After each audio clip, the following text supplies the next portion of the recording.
Two nights at PNC Park as the Pirates welcome back the 1971 World Series champions. It was a perfect reminder for many, both young and old, of what a great baseball town the city of Pittsburgh was and always will be. The current Buccos played like champions themselves, honoring their past heroes with an offensive outburst to get back to even in the series with Baltimore. Today, the 1971-79 World Series rematch concludes with the O's. Next on Root Sports.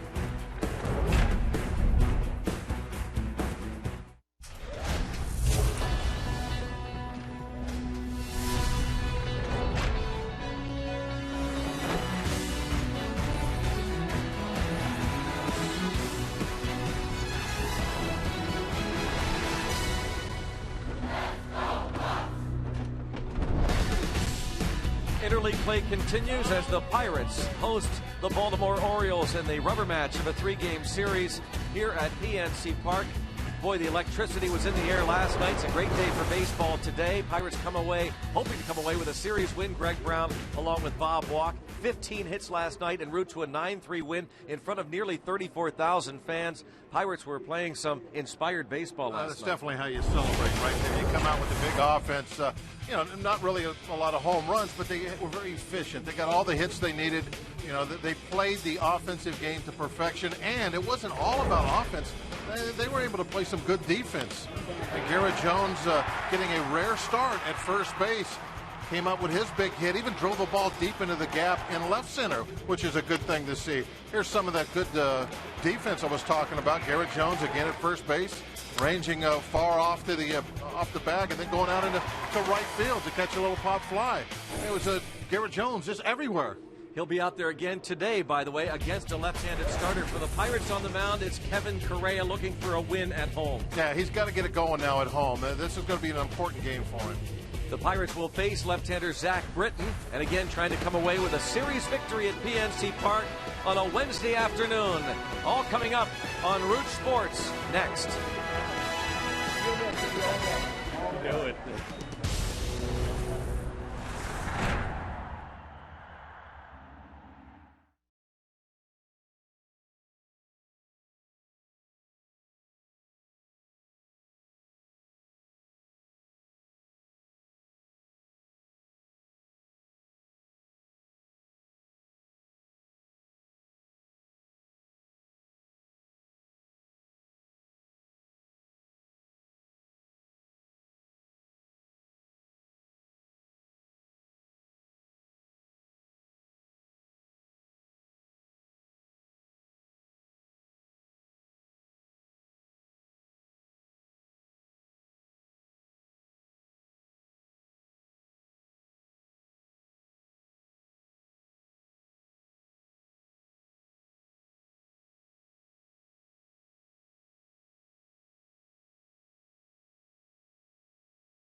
Baseball on Root Sports is sponsored by Barrel Automotive. Barrel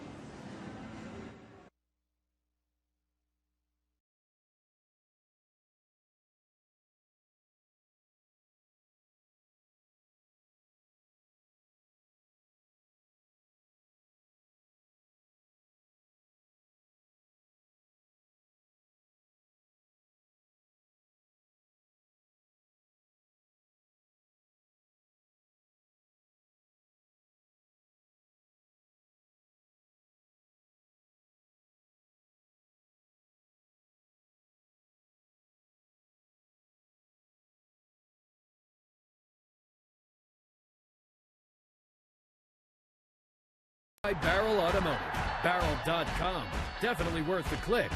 And by Sonic, America's drive-in. It's new, it's better. It's the new Sonic Good. Let's go Bucks. Great day for baseball here in Pittsburgh. Matinee featuring the Pirates and the Orioles. Take a look at the Orioles lineup under Buck Showalter.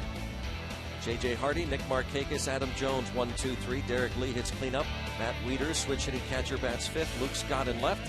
Mark Reynolds at third. And Blake Davis makes his major league debut at second. Zach Britton on the mound.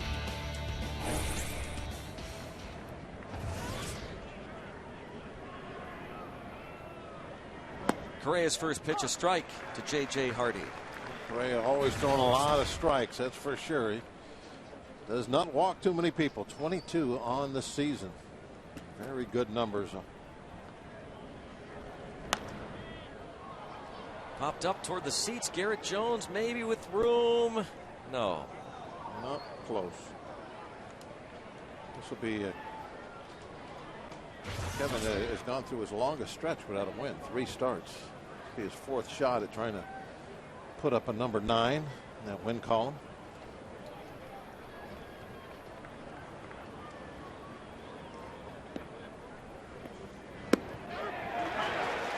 Right there, strike 3 called on Hardy. Throws him with that little cutter slider that he throws right at the knees. Watching on the strike zone presented by Range Resources. Yep, right there. Came back in, caught the inside corner.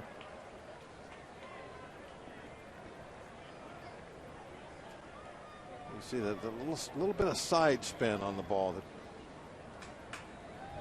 keeps it straight more than anything else. It doesn't allow that ball to have any kind of a tail on it. Quick strike on Nick Markakis. 12-game hitting streak for him.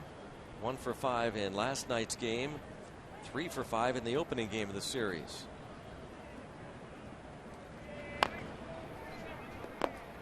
Hyundai inside the pitch. Check it out.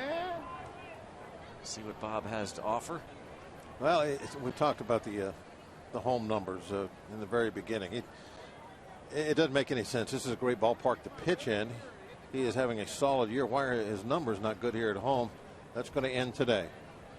And he has done very good work against Reynolds. He's kept him wrapped up. Wah, wah, wah.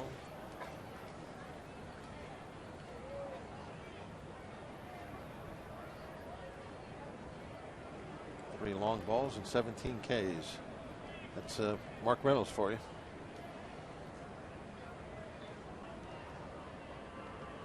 Yeah. 2-2.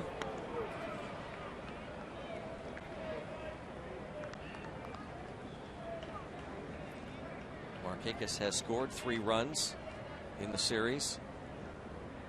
Baltimore scored 5 first-inning runs on Monday. The Pirates last night scored 3 first-inning runs. Had a 5-0 lead through 3. And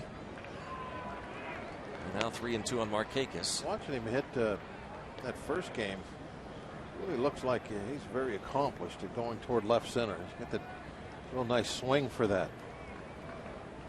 You got to be careful pitching him away.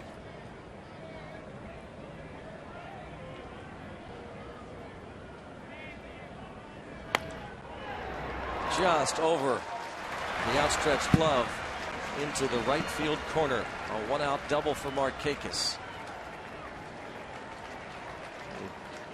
Turned on that one. There was no hitting the ball the other direction. Looked like it was up and in a little bit. Yep, up and in. Just tomahawked it.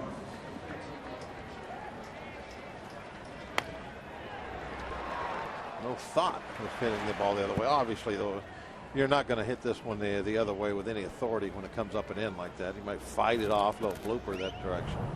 But if you want to hit that one hard, you got to get the head of the bat to it. Like he did, put it in the corner. Just his 8th double this season.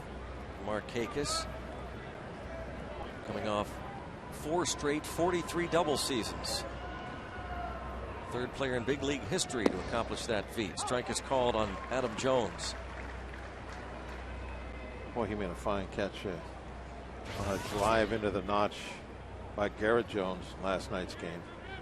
It was a potential leadoff double in the 5th inning.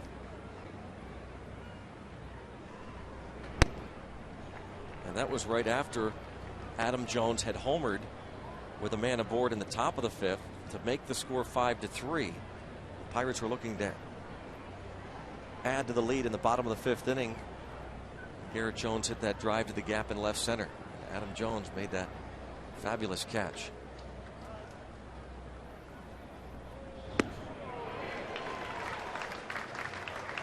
One ball, 2 strikes now on Adam Jones. Little breaking ball this time. Watch the strike zone presented by Range Resources. It came right in the inside corner. Probably not where he wanted it, but the action of the ball and the lack of speed, the changing of speeds, made that pitch effective, even though the location wasn't perfect.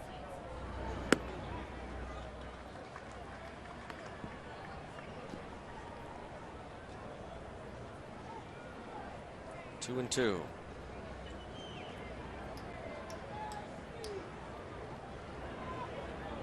Derek Lee on deck for the Orioles, ending their road trip today.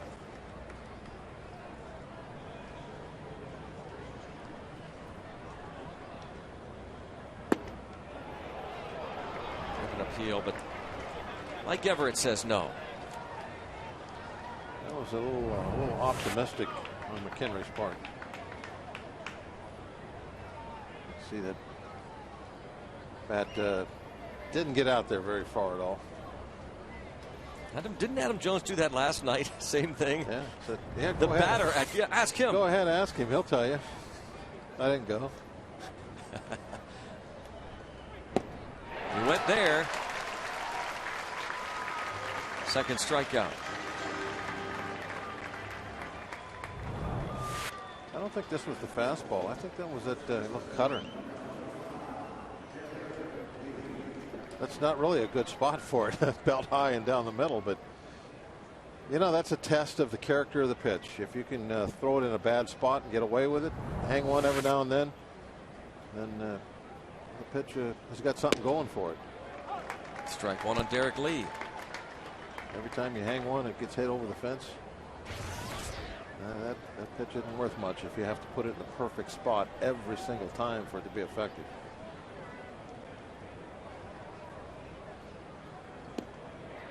One, two. But he is really throwing that cutter a ton. Is.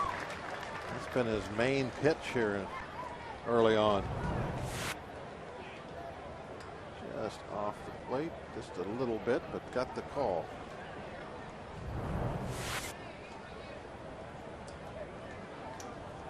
Correa is certainly not a strikeout type pitcher, but look at that. Strikes out the side.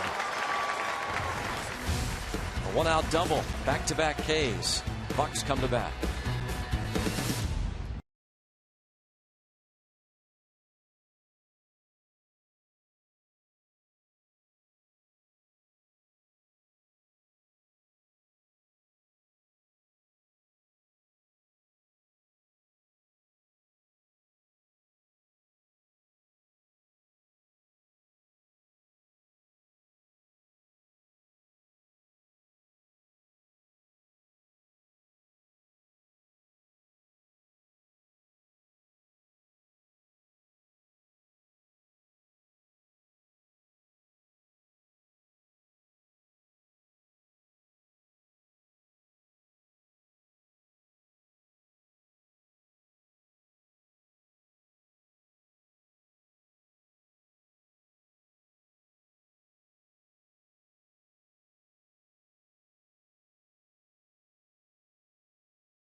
Starting lineup: Jose Tabata, Josh Harrison, Andrew McCutchen will be followed by Neil Walker back in the cleanup spot. Matt Diaz faces the lefty Britain. Garrett Jones returns to first base against a left-hander. Brandon Wood starting at short for Ronnie Cedeno. Not a scheduled day off, according to Clint Hurdle. Michael McHenry catching. Kevin Correa on the hill. And the defense for the Baltimore Orioles: Scott Jones Markakis in the outfield, left to right. Mark Reynolds, Derek Lee on the corners. J.J. Hardy, Blake Davis up the middle. Matt Wieters does the catching for Britain. We're talking about Adam Jones's catch last night, bottom of the 5th inning. The Orioles had gotten to within 2. Adam Jones, a Gold Glover, and he showed it there. Heck of a play, and then was able to hold on to it. A lot of times you see an outfielder fall heavily like that, that ball will come rolling out of the glove. But Rawlings with the gold patch on it held on to it tight. 2009 Gold Glover Adam Jones. Tabata, 2 out of 5 last night. Scored a couple of runs, drove in a couple. Sunflower seeds. There's the gold patch. You can see the Rawlings logo on most gloves is red. Chop toward third. Reynolds going to be a tough play, and he will have no play, and nearly threw it away, which would have been his 17th error of the season. Infield hit for Tabata. Tabata gets so many of these. If I was a third baseman, I would be very tempted to just play on the grass all the time with him and not worry about a bunt. But how many times a year does he hit a chopper that direction that goes as a base hit? Actually, a little bit surprised that Reynolds wasn't in. No, he was way back on the dirt to begin with. And I mean, and I would think the argument is, well, if you're playing on the grass, you're going to be giving up some of your range. But for every hit that he puts in the hole because you just missed it by a couple of inches, for every one of those you give up, you're going to take 3 or 4 of those choppers away. But that's, that comes down to your, scouting department. They have to, pick up on those. The advanced scouts have to say, hey, this guy really gets a ton of chopped infield hits. Tabata tied for 5th most, by the way, in terms of infield hits coming into today's action. That's his 13th. Michael Bourne of the Astros, 19 to lead the National League in the infield hits department. Jose Reyes is second with 15. Josh Harrison fouls this ball out of play. 1-1. John Russell, former Pirates manager, has not coached third base the last 3 games. He told Tim Neverett on a radio pregame show today that that was discussed with Buck Showalter a little while ago. That Showalter wanted him in the dugout since he knows the Pirates so well. I think he's giving the defensive signals to the catcher about pickoffs and that sort of thing. Kind of the acting bench coach for this series.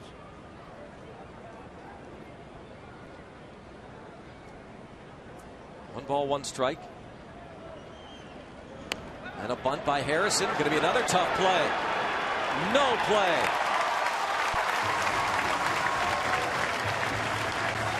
Josh Harrison, a bunt single, putting runners at first and second. He was 2 for 4 last night.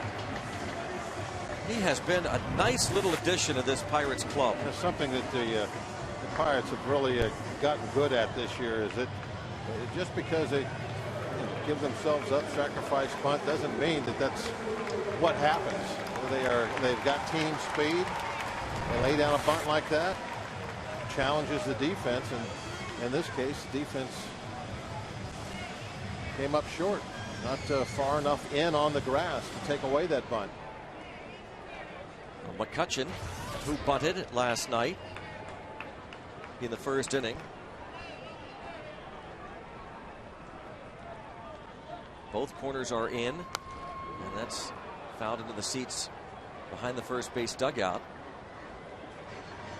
Bucks were leading 2-0 at the time when McCutchen came to the plate. Garrett Jones at second base, nobody out, and he sacrificed, though he was obviously bunting for a hit. Still got Jones to third, who came in on a sacrifice fly from Neil Walker. Yeah, they're playing at third base. Reynolds is in even a half step inside the baseline with a strike. And McCutchen, as we know, because we have seen him and Tabata play now for quite some time, McCutchen gets far fewer infield hits, choppers, and he's more of a pull hitter, and he's the guy you want to maybe back off of a little bit because he hits a lot of balls down third base direction. And a line drive to left center field. Tabata will score. Harrison going to third. 1-0 Pirates in the first with nobody out. McCutchen's 37th RBI of the year.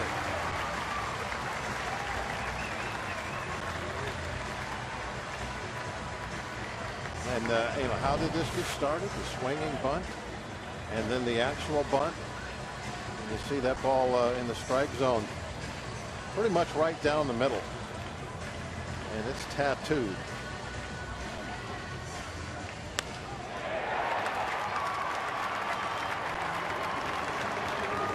Tabata absolutely cruises home, and then with the speed that we're talking about, you have Harrison easily getting to third base with nobody out. More things for the defense now to have to deal with. They're going to play back, try to get the double play here. They'll concede the 2-run lead here early just so they can trade it for 2 outs. Talking to Clint Hurdle before the game about Zach Britton, this rookie left-hander, good two-seam fastball. Says he wants his hitters to focus down in the zone. Think about low line drives. First inning runs for the Pirates, 48, tied for third most in Major League Baseball.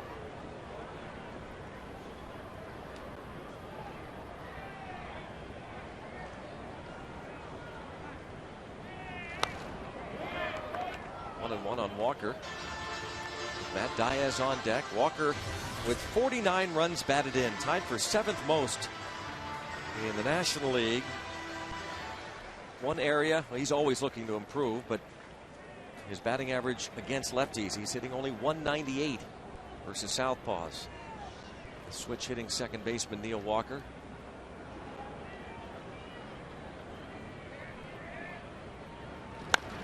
And that's a double play ball, Taylor made. So he will not get an RBI for that. Pirates lead 2-0. Let's check in with Rob King. Rob?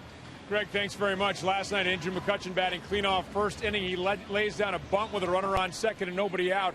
Ask Clint Hurdle about that. Was that a sign that McCutchen, despite the fact that he's batting cleanup, was still staying within his own set of skills?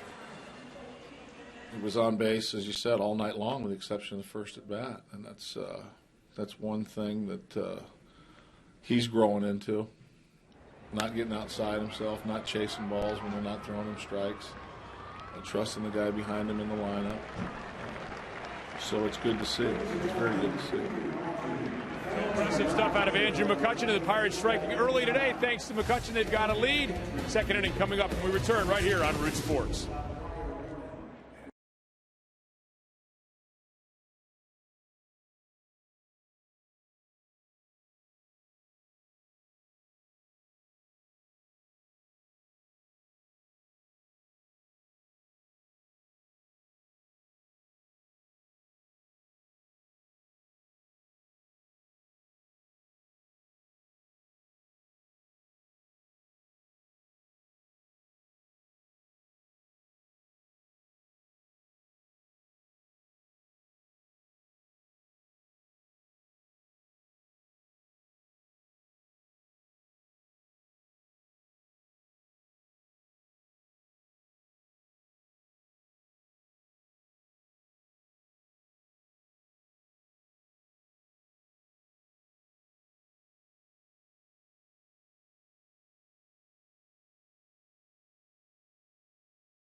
double to Nick Markakis in the first. Struck out Hardy, Jones, and Lee. He'll face Matt Wieters to start the second with a 2-0 lead. Wieters, Scott Reynolds for the Orioles. Matt Wieters, switch hitting catcher. 1 for 3 with a walk last night.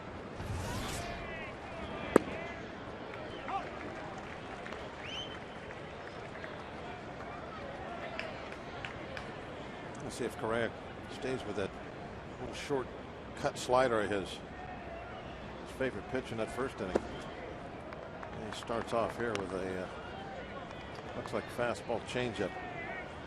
Wieters.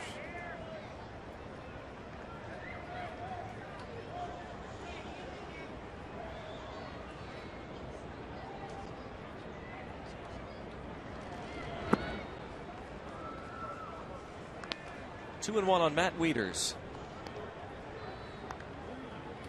Orioles fans making the trip. Orioles having a better year. Patch they have on their left shoulder. Do you know what that is, Greg? I don't. Some kind of commemorative patch.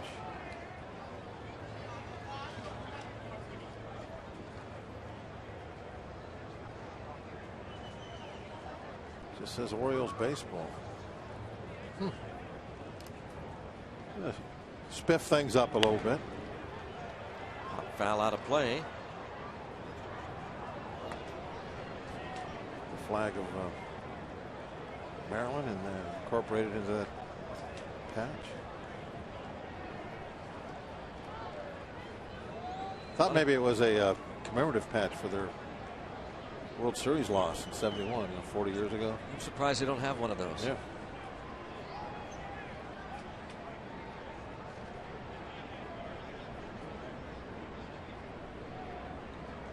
Chuck Tanner patch. Lily Stars. Baltimore Orioles, actually, history goes back to 1901. Joined the American League that year. Played 2 seasons in Baltimore, then relocated to New York. Eventually the St. Louis Browns came to Baltimore.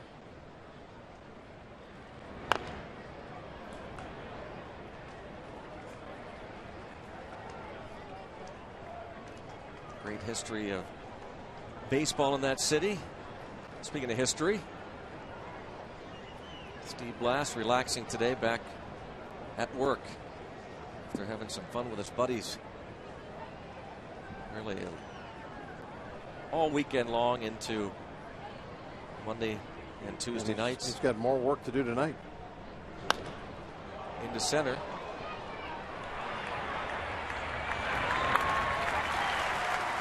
One out. Steve and Rob King will have a special tonight on Root Sports at 7 o'clock. Steve showing off that 1971 World Series ring. Root Sports going to be able to replay that final game, the whole deal in its entirety. Correct, Greg? Yep. And Rob and Steve will comment on it. It'll be a lot of fun. Sharply hit at the shortstop. Luke Scott is retired. It's Brandon Wood over at short today. 2 outs. Clint Hurdle was asked about Cedeno not playing. Was it a scheduled day off? Nope. The manager picked this day for him today. Need to regain focus is what Clint Hurdle said about Cedeno. So not a scheduled off day.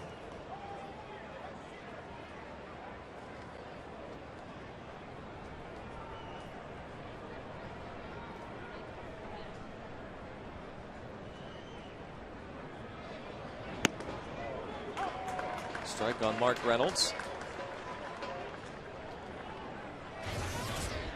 2 for 3 in last night's game with a walk. He walked 3 times the opening game of the series. That's a fair ball. Kicks off the short fence. Reynolds into second base with a double.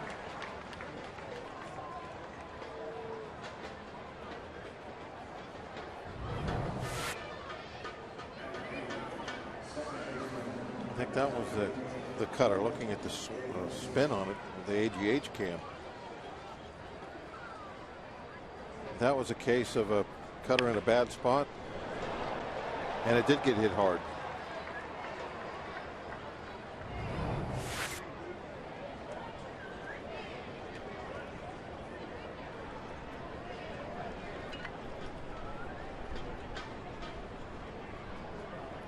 Blake Davis making his major league debut.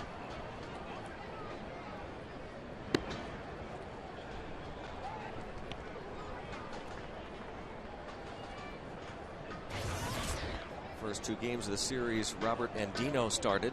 It's always interesting for a pitcher to face somebody that's out of the minor league, because you don't really know that exactly what kind of hitter he is. You know, you've heard the scouting report. You can know, what kind of statistics he had at AAA, but until you get out there and see how he reacts to your stuff, it's still a little bit of a mystery.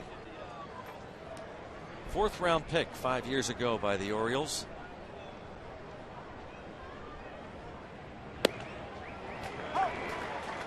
Brian Roberts, their all-star second baseman, who has been out since May the 16th with a concussion, is going to be out until at least after the all-star break. Opens the door for Blake Davis. Fly ball. Center fielder McCutchen there. A couple of doubles for the Birds the first 2 innings, but both runners stranded thanks to Kevin Correa. 2-0 Pirates.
Garrett Jones will lead off the bottom of the 2nd. Just told you moments ago about Ronnie Cedeno not being in the starting lineup before the game. Clint Hurdle was asked why. Just the manager picked the day off for Ron. Good day to regain focus. And we talked. I talked with him this morning. We just need to regain focus. Talking in particular about bunting with the bases loaded in the 7th inning and 1 out. Nearly bunted into a double play. He ended up grounding into a double play. Fly ball to right field toward the line. And a foul ball. So close. Wow. From here, it sure looked fair, didn't it? Hardly any room in that corner for the ball to hit foul.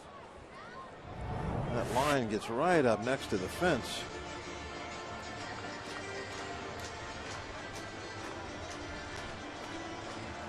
That had to be really close.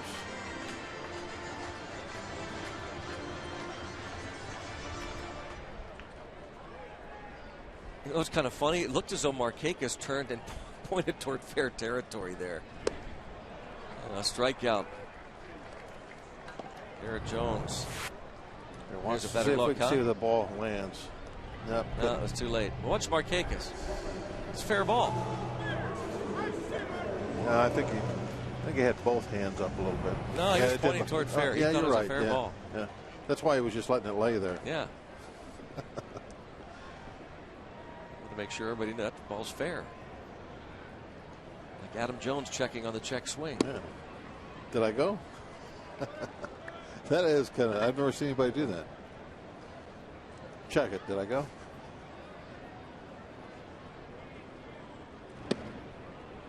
Ball and a strike on Wood. 229 batting average.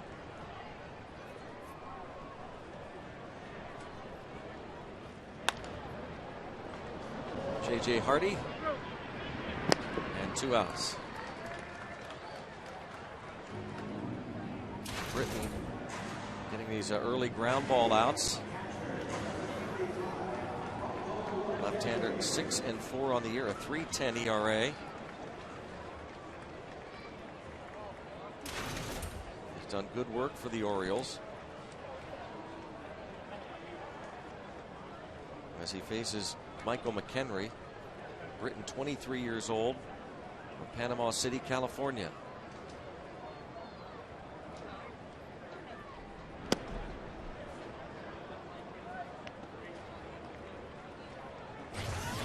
First 2-hit game for Michael McHenry last night, his first double in his major league career. Now playing in his 9th Pirates game. And even though he caught last night, back in there this afternoon.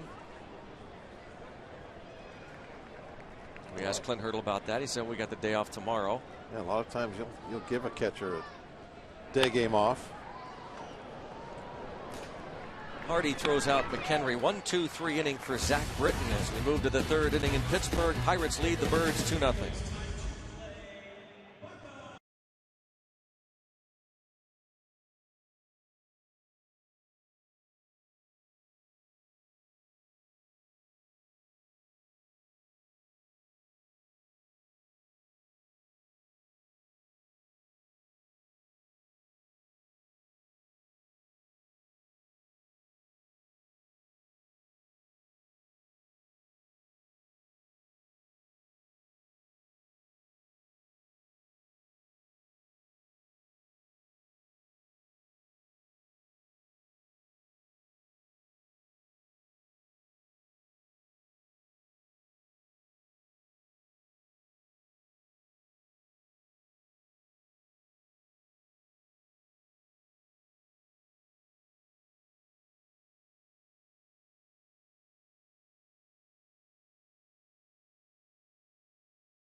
It's Baseball on Root Sports, sponsored by Day Automotive.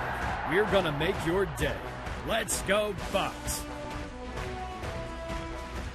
Back here in Pittsburgh, our Day Automotive key matchup of the day from the 1971 World Series. A couple of Hall of Famers playing right field in that series, and Clemente definitely got the best of Robinson. The thing I like about that, the batting average, 280, not bad, but not all that great either. 2 home runs, 2 RBIs, obviously just solo shots. That's holding the big guy down. Steve Blass had a big part in that, obviously. Celebrating the 71 World Series title, 40-year anniversary. Zach Britton leads off. 1 for 2 at the plate.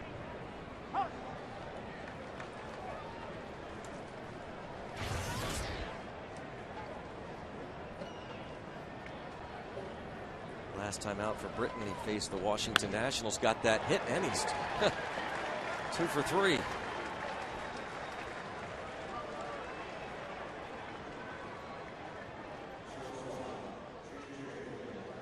Brings up J.J. Hardy. A great night last night. Pre-game ceremonies, 33,806 fans, and the Pirates players, Clint Hurdle, were fans. Watching the introductions before the game and appreciating the great history of this organization, and in particular last night of the 71 team, the players that were on hand, and a bounding ball might have gotten a piece of it there. Harrison into left field, first and second, nobody out. Got a little piece, deflected it just a tad. And anytime you have the full out dive like that, even if you come up with it, then work's not totally done. Look at the strike zone presented by Range Resources. That ball was up and in. He's given up a couple of hits now on balls that up and in. Of course, that one just a grounder. Work cut out for him here. Nick Markakis doubled into the right field corner in the first, extending his hitting streak to 13 straight games. And strike one. Correa struck out J.J. Hardy beginning the ball game and gave up the double to Markakis, then struck out Jones and Lee. Markakis is the 8th toughest batter to strike out in the American League.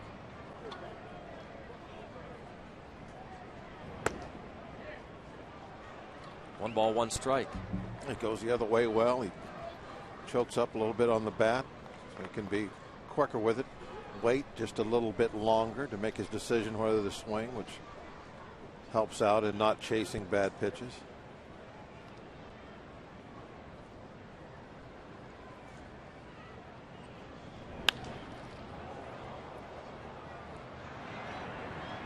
Certainly watching him hit, you can understand why he doesn't go down on strikes very often.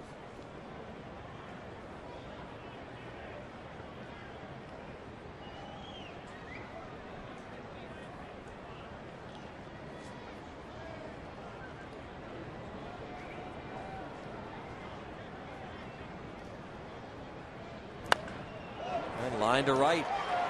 Markakis right off the fence. And now a trouble spot between second and third, at least for a moment. They will score a run, but like J.J. Hardy was caught in between with Britton, the pitcher, running. But everything works out fine for the Orioles. That ball hit very hard off the top of the fence. I'm going to charge Diaz an error here, allowing Markakis to wind up at second. And there's why the problem was, is you had Britton going back to tag up on it.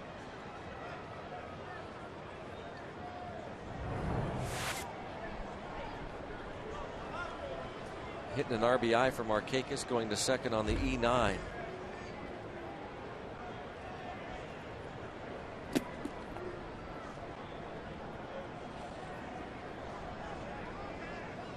Infield back, 2-1 ball game. Tapper over the mound. This will bring home a run. Walker will throw out Adam Jones. 2 all. That brings home a run and moves Markakis to third. Yesterday, the Pirates were playing very good situational offense. And that's the case right there. Good job by Jones. On the ground, behind both runners, score one, get the other one to third. That's why he's getting a lot of high fives for a simple ground ball.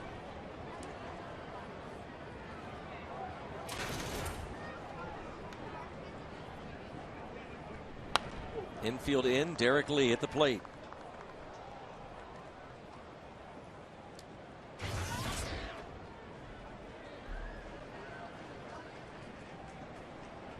Derek Lee missed some time from the middle of May to the first week of June with the left oblique strain.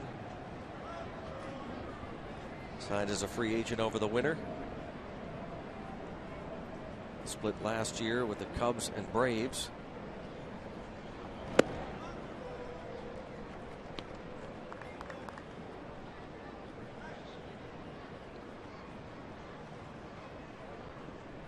Parrott's ready. Somebody's going to get it. Trying to be sneaky about it. Bounce towards short. That will not bring home the run. Lee bounces to Wood. Brings up Matt Wieters. We're talking about Brian Roberts on the DL since May the 19th with the concussion. Saw a specialist in Pittsburgh yesterday. Out until at least after the All-Star break.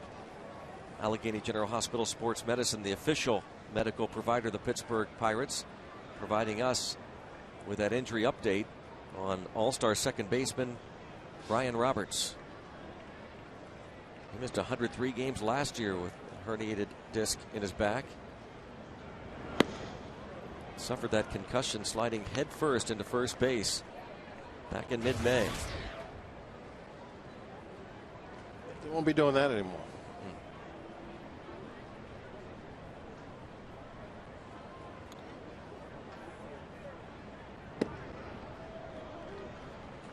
A 2-0 count on Wieters. With all the modern information now out on concussions, I got to believe that the head first slide is going to be a thing of the past. It was very popular 20 years ago. I think Pete Rose really kind of got it going. Pop up to left. Tabata for the final out. The Orioles pick up a couple. Tie game. Head to the bottom half of inning number 3. Kevin Correa will lead off.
Automotive League leaders from 1971. Fergie Jenkins led the National League with 24 victories. Steve Carlton. Al Downing along with Tom Seaver with 20. With the Cardinals. And then Pirates Doc Ellis. Barrel Automotive, definitely worth the click.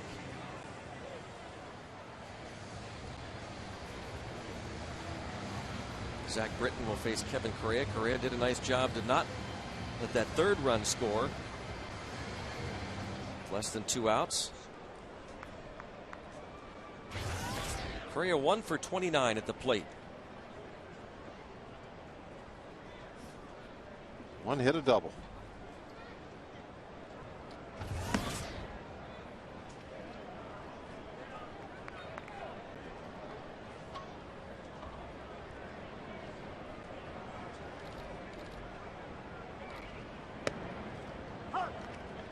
On a strike on Correa.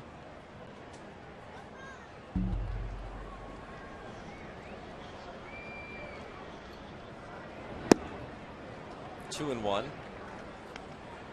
Only has an .034 batting average, but the OPS up in the 130s. Kevin.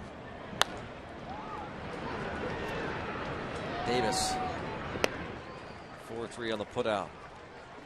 40 years ago, the Pirates beat the Orioles, becoming world champions tonight. You can watch Game 7 from that series on Root Sports.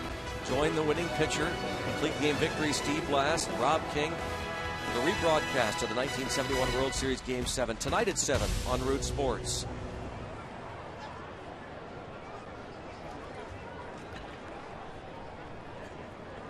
Jose Tabata to the infield single.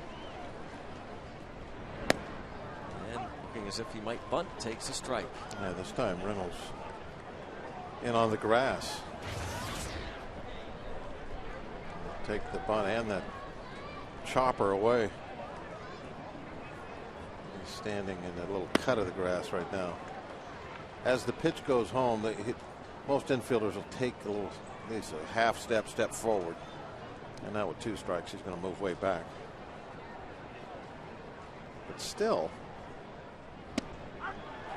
takes that ball right on the corner for strike 3. Still, with a guy like Tabata, I wouldn't move back too very far because, yeah, he's not going to bunt, but he chops the ball that way so often. Britton gets a little bit of a call.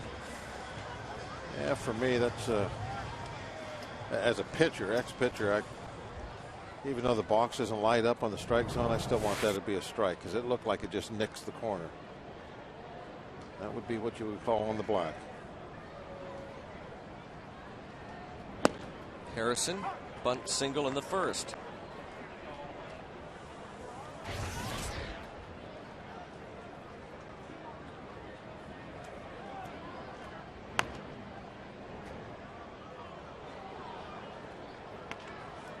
Even though it was he squared around early, it was plenty of indication he was going to bunt. It was such an excellent bunt. With his speed, there was no play. Pop up to shallow center, and Adam Jones is there. The Pirates go down in order for the second straight inning. Tied at 2.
Baseball on Root Sports is sponsored by Toyota.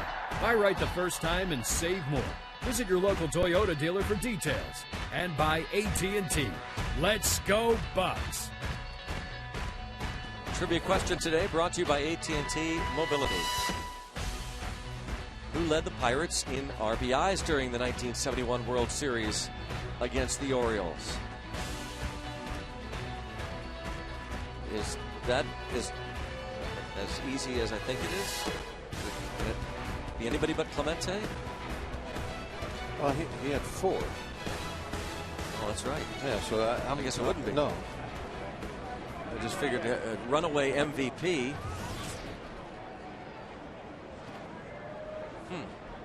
Big Bob? I don't know. He had a couple of home runs, didn't he?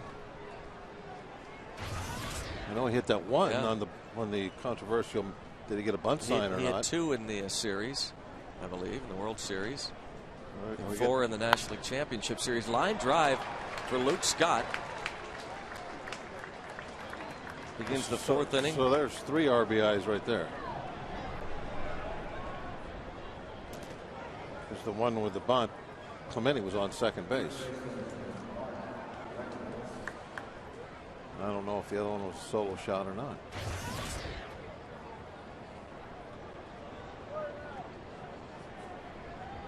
That's a tougher one than I thought then.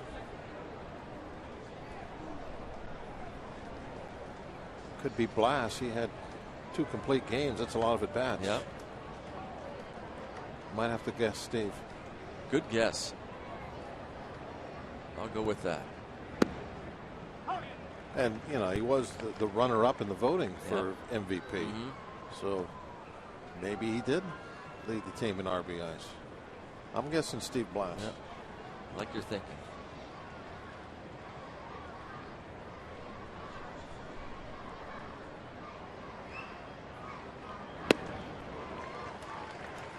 Oh, and 2 on Reynolds. Doubled in the second. Has yet to strike out in the series. 74 Ks this season, tied for 4th most in the junior circuit. Adam Dunn, now with the White Sox, has struck out 91 times to lead the American League. Drew Stubbs of the Reds, the major league leader, having struck out 99 times. And a liner toward right field, a base hit. It's first and second with nobody out for the Orioles.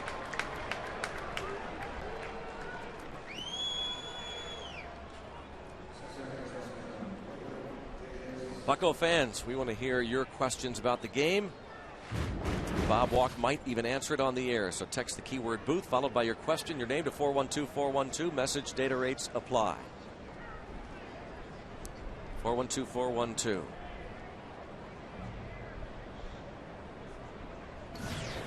Two on for Blake Davis. Fly to center field, his first big league at bat.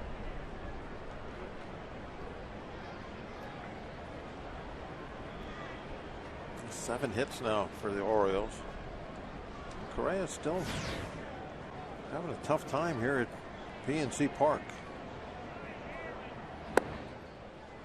Just doesn't make much sense. It baffles me. I have no idea that, you know, I mean, his numbers should be just as good, if not better, here than on the road. I don't think I've ever talked to anybody that doesn't like pitching here.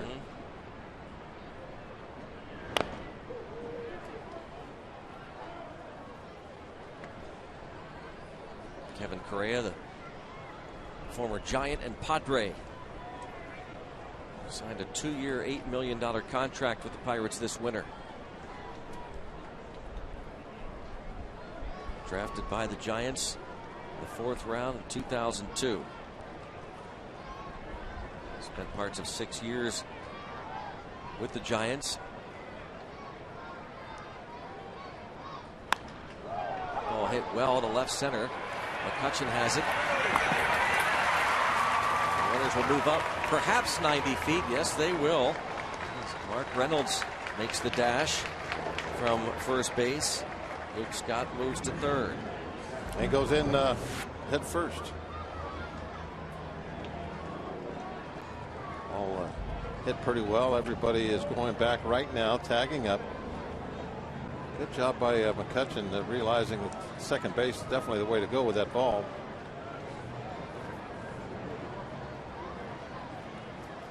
But with guys missing so much time in all sports with concussions, you would think that head first slide is going to become very unpopular. But why take a chance? You might miss half a season. You might miss a whole season just because you want to go head first instead of feet first. Somebody, if you get a knee in the helmet, something like that, and might be on the shelf for a while, as Roberts is. Zach Britton, the pitcher, bounces this to first with the infield in. Britton singled and scored in the 3rd inning. As Correa tries to keep this game tied at 2.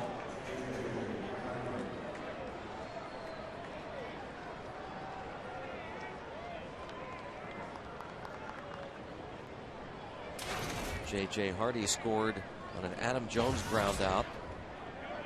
That moved Markakis to third base with one away. Correa was able to keep him there by getting Derek Lee to bounce to short with the infield in, and then got Matt Wieters to fly to left. Hardy's having a fine season. Batting average up over 300. 9 home runs, 25 RBIs. I think he's a free agent next year too. So if I'm correct with that, he's opening some eyes. He could get some offers for sure. And we heard the other day from some Orioles people that they're possibly discussing a longer-term deal with him. Does that mean that he's signed for next year and they're trying to extend it, or is he a free agent? He would be a free agent if they don't extend him. Oh, okay. This summer. 3-0 on J.J. Hardy with Markakis on deck. Take a look at the location. Yeah, lit up the strike zone, but a ball 3 call.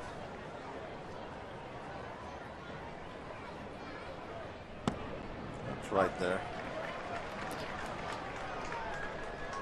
Well, with the type of year he's having right now, I can see why they'd want to see if they can sign him before he can go out and entertain other offers.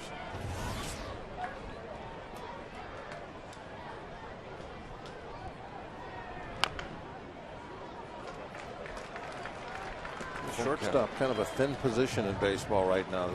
That kind of goes in cycles. Not a lot of them around.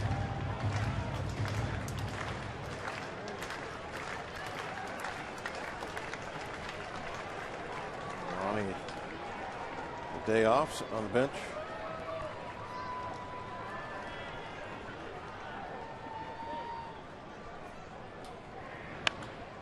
That is a fair ball, and it'll give Baltimore a 4-2 lead. J.J. Hardy, a 2-run double on a 3-2 pitch. Now that is too bad that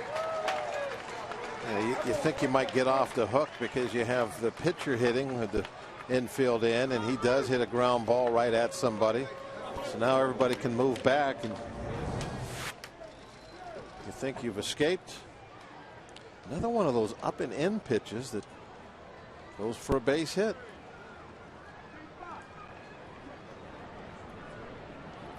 Watch it. Watch the location. Barely a strike.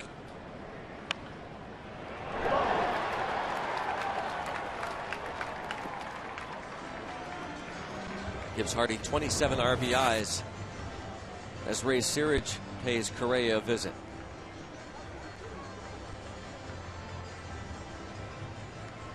Eight hits now for Baltimore.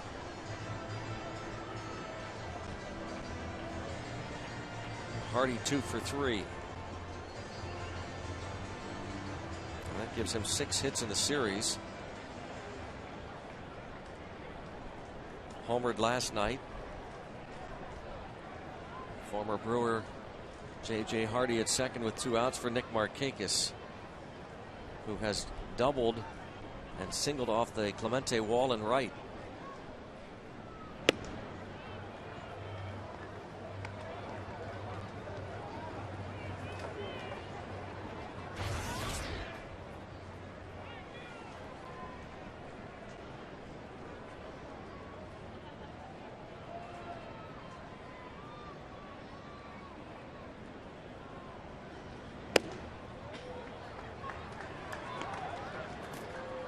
Two and 0.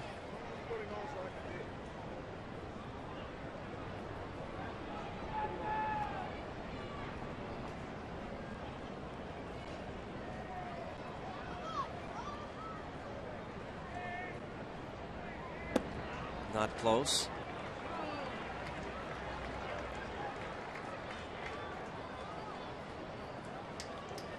Now, he won't be giving in no matter what the count is. He's got to risk a ball 4 pitch.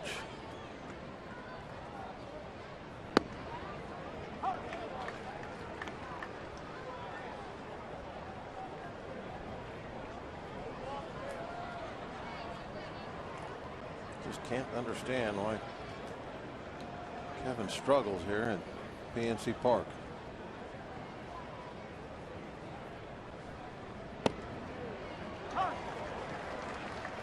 Put that one right on the corner.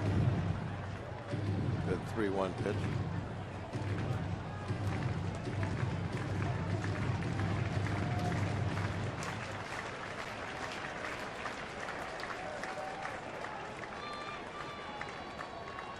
Markakis got a 3-2 pitch earlier. That was one of those up and in base hits. That was his double down in the corner. Trying to stay away from him. You can see McHenry move right out on the corner with the target.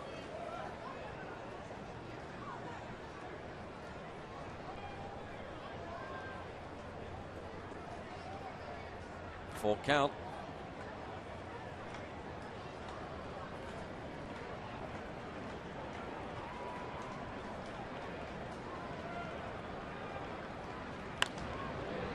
Fly ball to left, Tabata with some room. Orioles pick up 2, and now they lead it. We go to the bottom of the 4th inning at PNC Park. 4-2 Baltimore.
Going to the bottom of the 4th inning, AT&T trivia question: who led the Pirates in RBIs during the '71 World Series against the Orioles? Blass. Got to be Blass. Blass. You never guessed. Yeah, I said I went along with you. I said Blass. Bob Robertson, 5 RBIs. Clemente 4. Hebner 3. Well, we talked about it. We just couldn't pull the trigger, huh? On Robertson. I just liked your thinking of Blass. 2 complete games. Figured he had a lot of at-bats. A lot of at-bats. Second MVP voting behind Clemente. Won both games, so you know they scored runs. 2-0 on McCutchen. Overthought it, I guess.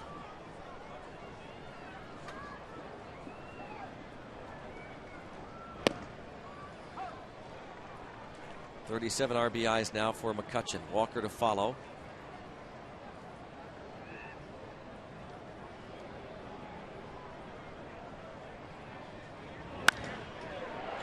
Towards center. Adam Jones not going to catch up to that one. He took a little time to get a good read on it, but I don't know if it mattered or not. The ball was hit so hard. Andrew McCutchen, a double over the head of the center fielder to start the inning. He absolutely scalds this ball. Pretty much in the middle of the plate. It's twice now he's been up with balls just right in the heart of the strike zone, and has made him pay. So he's at second, down 2, nobody out, and Walker at the plate. Walker hit into a 4-6-3 double play in the first inning. It did bring home Josh Harrison, and of course no RBI for Walker. Gave the Pirates a 2-0 lead. Still, though, he had a game plan. He went the other way. And this ball gets away. He didn't get a bat on it as he tried to bunt.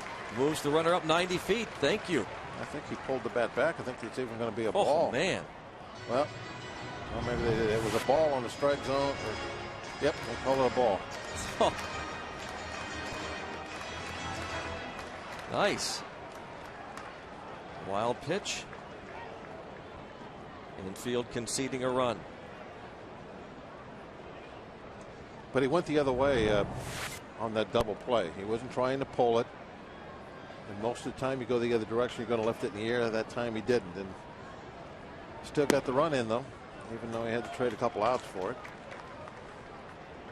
2-0 count.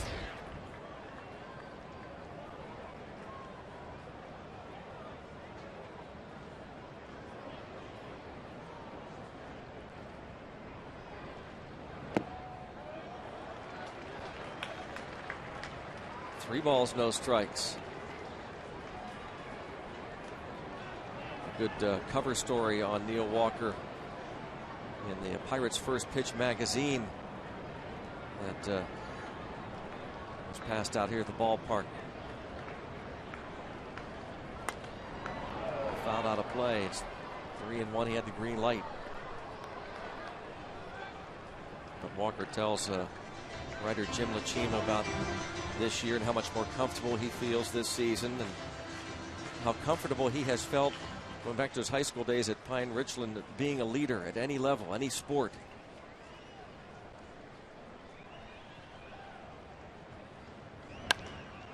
Line foul.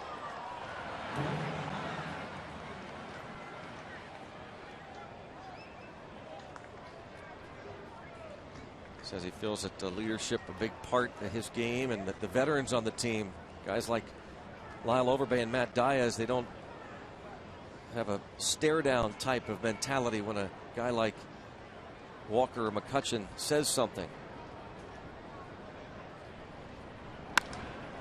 And that will bring home the third Pirate run, and that is RBI number 50 on the season for Neil Walker.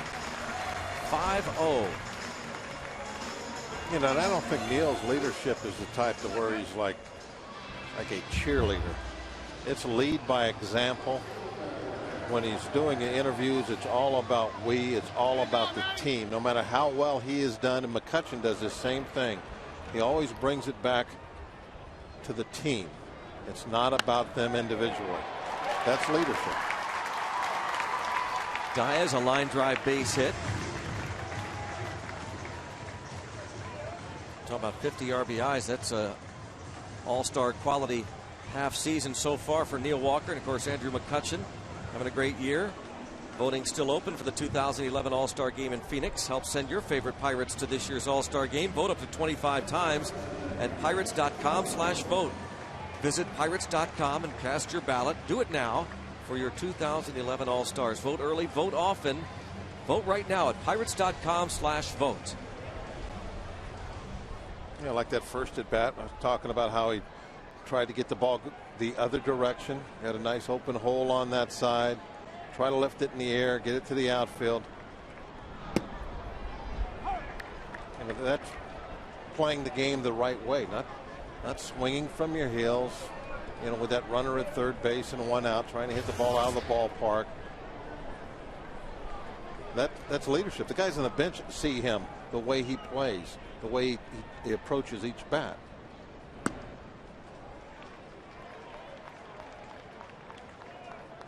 Ball to strike on Jones. 50 RBIs, game number 74 in a 162 game schedule.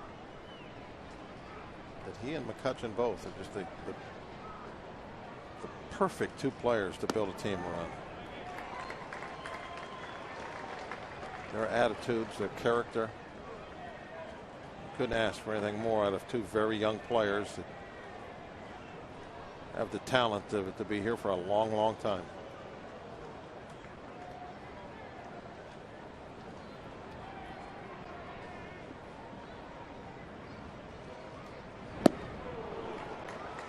2-2 count now. Joel Hanrahan, certainly all-star worthy, and the manager Bruce Bochy will select the staff, and you have to believe that Hanrahan's going to be right up there on his list. As Clint Hurdle said, I'd like to have a lights-out closer. Ground ball right to Hardy. Easy double play.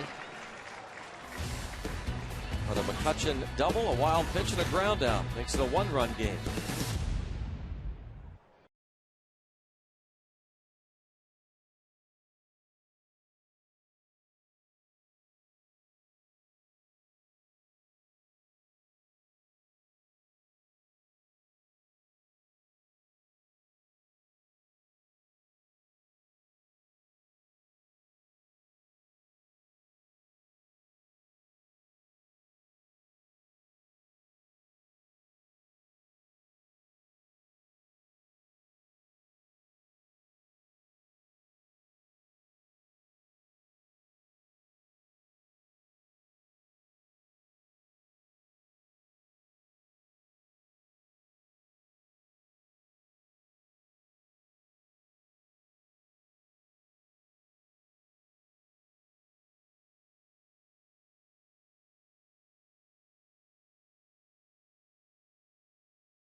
Excited, very, very amped up, very turned on, and I didn't know where the ball was going. And at that point, as fate would have it, Weaver comes out, 801, rule 801. He's not pitching lined up properly on the mound, and I'm looking at the mound. I've done this for 10 years. Steve Blass talking about Earl Weaver calling out Rule 801 early on in Game 7. He figures Weaver was trying to rattle him, and Steve says it had the opposite effect. It really calmed him down, focused him, gave him something to get angry about, helped him settle in, and, of course, he pitched a gem in Game 7, guys. That's tonight. Rob and Steve sit down and get a chance to see the entire Game 7. You don't get an opportunity to do that very often, to see a game from start to finish. It's 40 years old. You always are looking at the highlights here and there, but to be able to sit down and see the whole thing, and then of course have Rob and Steve talking about it as the game is going on, I think that's going to add a great deal to the experience. See, that was taped at the History Center. It's tonight at 7. Rob King and Steve Blass in Game 7 of the World Series. And the chopper, Correa, the slide from his knees. How about that play? The ex-shortstop making an excellent, excellent play from his knees. Look at that. You know, Kevin really does pride himself in being able to do all the extra little things, you know, like field the position. How about the barehanded? I didn't even catch that. It's a great play. That is a great play by Kevin Correa, retiring Adam Jones to start the 5th. Bones is going to have to get the something super duper spray and wash or something. Oh, a nice backhand play, long throw, and a perfect strike by Josh Harrison. Playing some defense, boys. Another thing Clint Hurdle was asked about before the game, Pirates defense this year. It's been very, very strong. That's one of the reasons that the pitching has been so good. They make the plays. Hurdle said it's grown leaps and bounds from last year. They struggled a bit in April. Any metric you use, Pirates defense vastly improved. Josh Harrison, a fine play following up that Correa play. Ball 1 on Wieters. Correa has yet to have a 1-2-3 inning. He's got Wieters to fly out twice.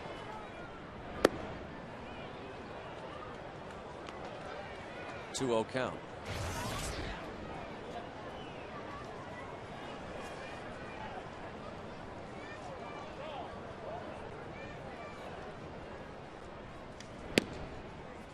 And ball 3.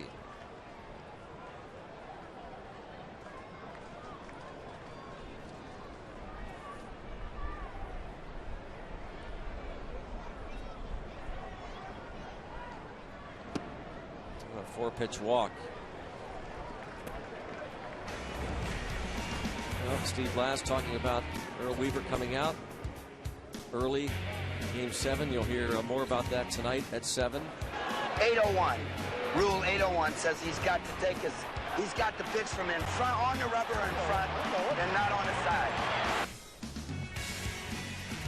Steve Blass telling Rob that, if anything, that settled him down. Steve would claim later that any time, even today, he sees Earl Weaver, he thanks him. I'm sure Earl loves that. Oh, yeah.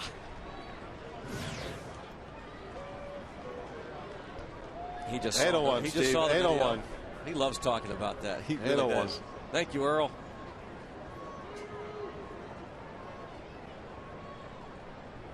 Next time on the golf course with Steve, as he's getting ready and his back's swing up, say, whoa, wait a minute.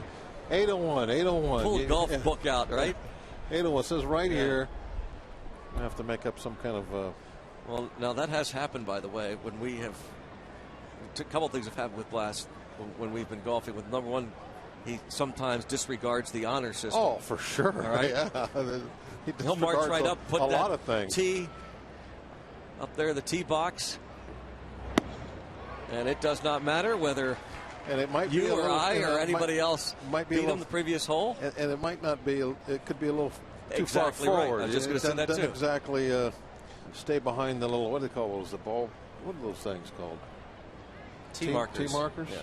It seemed like there should be another name for them. You'll come up with one. Tee markers. And sometimes he forgets which tees we're playing from, too. Yeah. On occasion, we actually play from the blues. Of course, Blass is a heavy hitter, which gives him great advantage. But even with that, he'll march up and put a tee down on the white tees. 2-2 on Luke Scott. He's grounded out, singled and scored. O's leading by 1.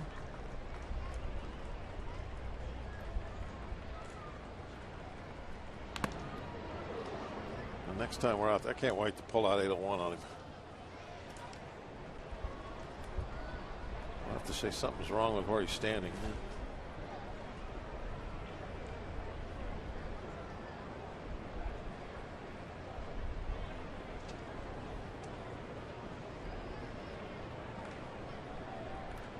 Correa against Luke Scott with leaders on. First walk allowed by Correa.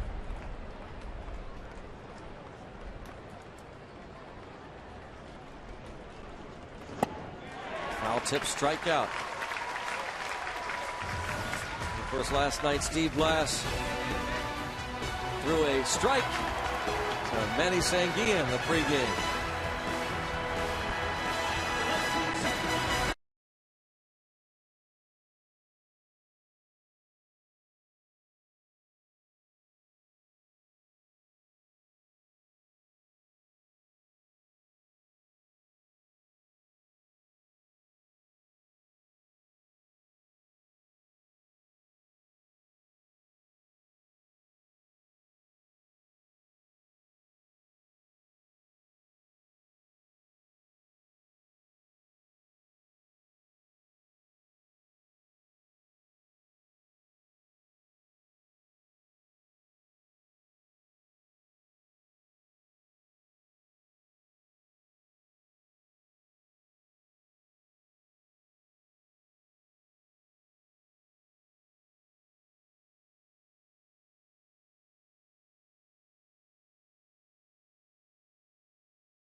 Down by 1 run. Here's our game summary. Andrew McCutchen with a couple of hits, run scored, RBI single in the first, doubled in the fourth. Neil Walker, 50th RBI of the season, picked up today, and Nick Markakis has extended his hitting streak to 13 straight. A lot of Andrew McCutchen fans in the stands and around town. Now, that guy, a big time fan, taking it to maybe the next level, huh? Certainly got the hair down. Yeah. Got the McCutchen jersey on. Strike on Brandon Wood.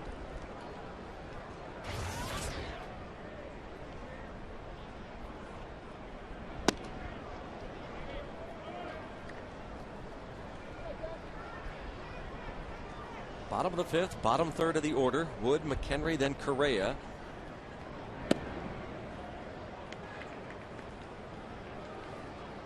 Two and one on Brandon Wood. Singled in his only plate appearance last night. That snapped an 0 for 10 streak. This is his 7th start at shortstop. He's made 19 starts at third base. Claimed off waivers from the Angels toward the end of April.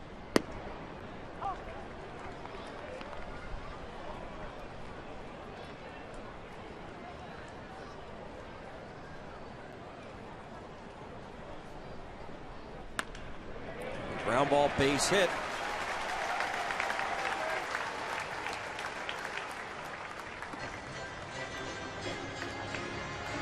Leadoff single for Wood. Nissan presents The Road Ahead. Red Sox in town. 3-game series starting Friday night. And then it's on the road to finish up interleague play for another year at the Rogers Center in Toronto. Tuesday, Wednesday, Thursday nights, all on Root Sports. Look forward to this big weekend here at PNC Park with the Bo Sox coming in. Red Sox farmhand Michael McHenry at the plate. Acquired by the Pirates for future considerations on the 12th of this month.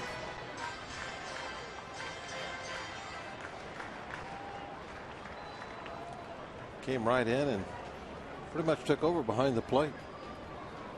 As you can see by this afternoon, even with the day game, early day game after night game, he's back there again. And headed up the middle, base hit. Great job. Now Correa can bunt them 90 feet. He's off the interstate, up above 200 now. They get the knocks. Big smile.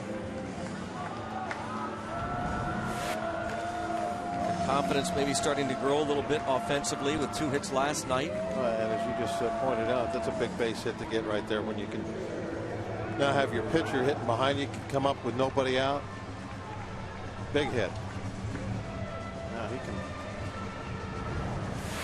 drop this bunt down. Correa has 5 sacrifice bunts this season.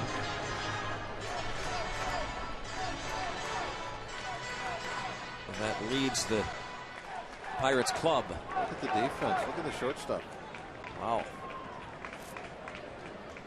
Hardy swung well over toward third. And the wheel play is on. Bunted foul. Well, they tipped their hand early.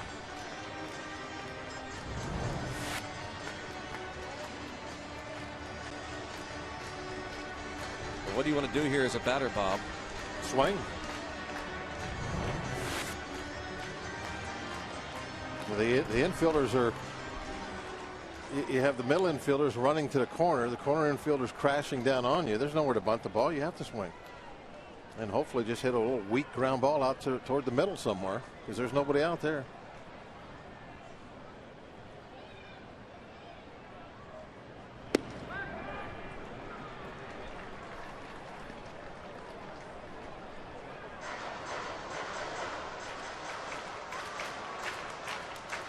One ball, one strike.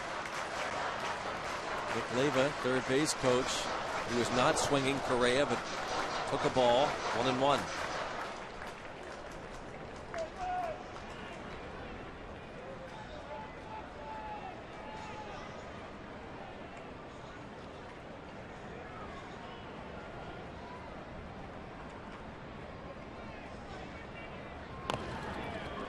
Bunts the ball, and the Pirates get a break because it's bunted high, so they didn't have a play at third. Yeah, the ball right down off the plate. Got the ball way up in the air, and that allowed it to be successful. Ball goes straight down, hits the plate, and now everybody's running, and the time it takes for this ball to get back in the grass. All set nicely.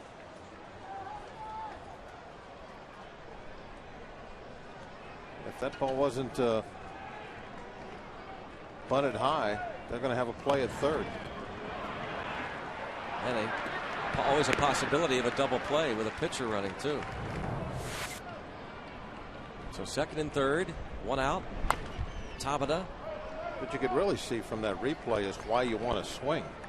The infield is just wide open. There's nobody out there. If you can just hit a ground ball somewhere, you're successful.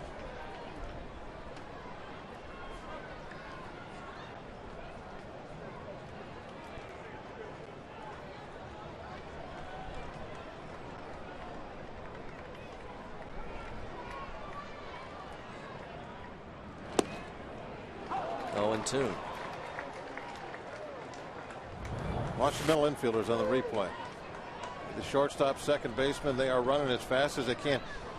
Like, for instance, even if you hit the ball on the ground and the second baseman, say, fields it on the dead run, what's he going to do with it? There's nothing he can do with it except run over to first base with it and tag the bag. Oh, Tabata offers it a pitch in the dirt, a little over anxious, and that's a big out for Britton. Now 2 down. That's tough. You can't strike out in this situation. You got to get that ball put in play. And look at the strike zone. He struck out on 3 pitches, never saw a strike in the strike zone. Never got a strike. And went down on strikes with a runner at third and only 1 out. Got to put it in play. Got to show some patience. Now the infield doesn't have to worry about anything but just getting the 1 out.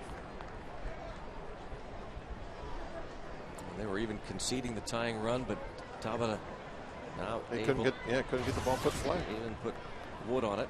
Josh Harrison takes ball 1. Bunt single in the first, fly to center in the third.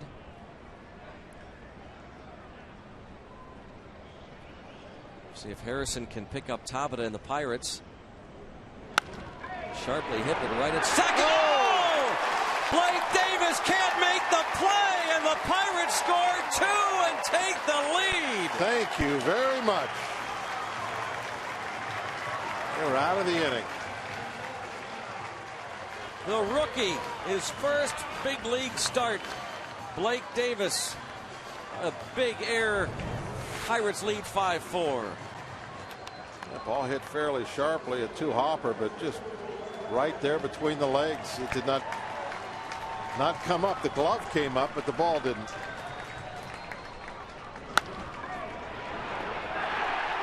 Zach Britton figure he's out of the inning. Got a ground ball right at his second baseman.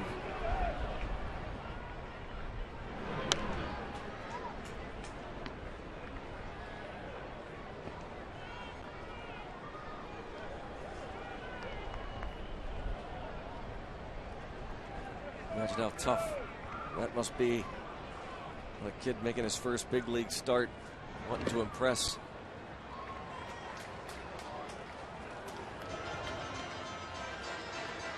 Came up from AAA just a few days ago, making his major league debut tonight.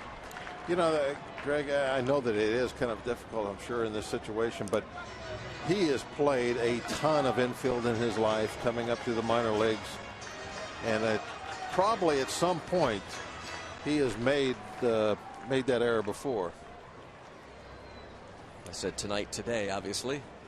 Speaking of errors. You know what I mean? Yes, sir. He's gone through this before. You know, I'm sure that he has made a big error, and he knows how to turn the page. Once you get to this level, you have played so much baseball in your life, amateur level and in the professional ranks. He was drafted 5 years ago.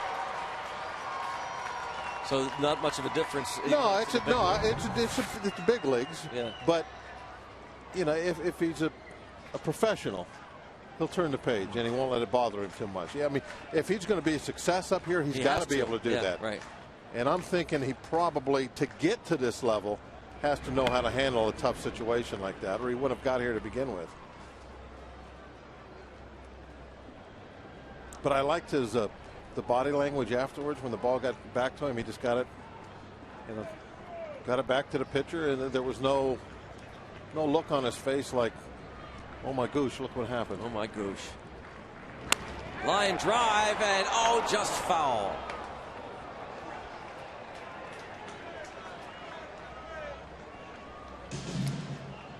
Inside joke many years ago, we were in Denver. That's where I got caught in between. Oh my! You coined the phrase, is what you did. Oh my goodness! I was thinking of oh my goodness, oh my gosh. A lot of things went in my mind. A ball was dropped, and I said, "Oh my goosh." And it stuck and with of course, me you've for a never long time. forgotten that, have you? Grieg.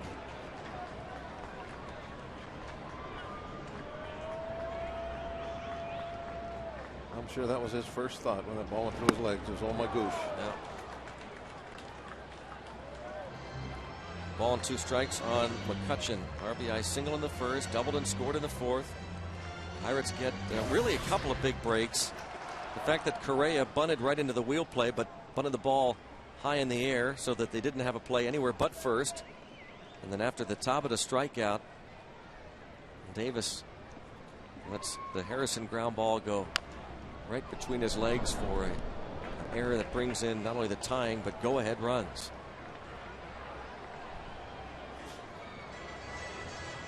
He'll have a chance to redeem it offensively.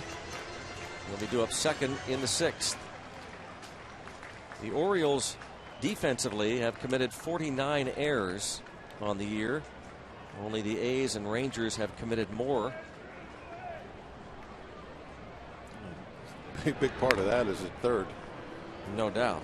If they 16 for Mark Reynolds. Clean up that situation, the defense wouldn't be that much of a problem for him. Boy, he has been bad at third.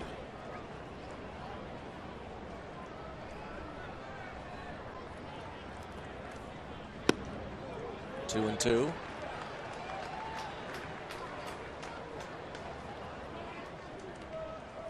So many things come into play when you talk about defense. It's a perfect example here. Not only do the Pirates score 2 runs, take the lead, but now you extend the inning. Britton forced to throw more pitches. This tough hitter, McCutchen. This will be his 22nd pitch of the inning and 70th pitch of the game.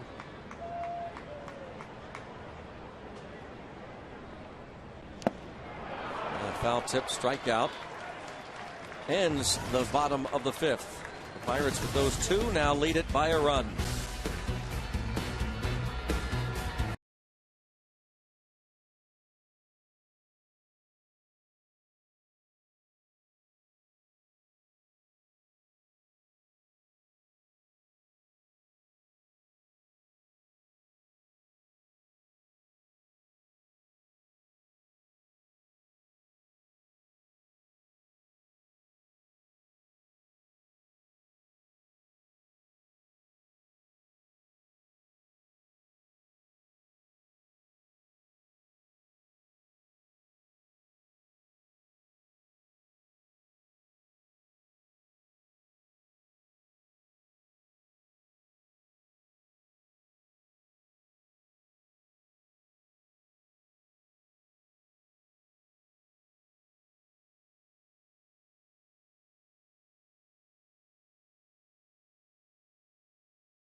championship as we look back at some of the men who brought the title home to Pittsburgh. Catch a full hour of Inside Pirates Baseball 1971 remembered tonight at 6 on Root Sports. And down to Rob. Oh, sorry Greg. Greg, I read that promo. All right, Bob, thanks very much. And yeah, it was a lot of fun catching up with those guys over the years. Guys like Joel Brown, of course, Steve Blass. We'll profile Roberto Clemente, Willie Stargell, some of the big stars, some of the big moments from that 1971 championship team in 2 separate half-hour shows, 6 to 6:30 and 6:30 to 7 o'clock. And then at 7 o'clock, of course, we'll have the show with Steve Blass, in which we watch the entire rebroadcast of the 1971 Game 7 championship win over the Orioles, Bob. It's going to be a great evening of baseball, that is for sure. Okay, Greg, you can talk now. Oh, thank you, Bob. Promo radio, you're taking away my job. Yeah. Line drive foul. Mark Reynolds, 2 for 2. Well, you were doing color work. You were going to get snacks. That's true. That's color guy's job. Learn from the best. Rock.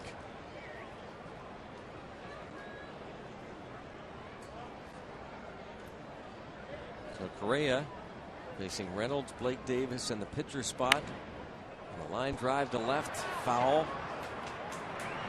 Correa with the lead now. Reynolds has been an awfully tough out in this series. Walked 3 times on Monday night, had a sacrifice fly and an infield hit. On base 3 times last night, 2 for 3, and 2 out of 2 today. Well, we were told his numbers are a little misleading, that he had been picking it up a lot with the bat of late.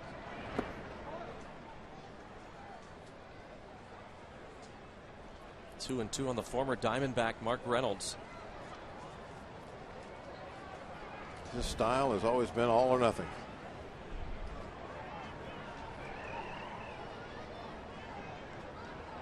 A lot of home runs, but just boatloads of strikeouts.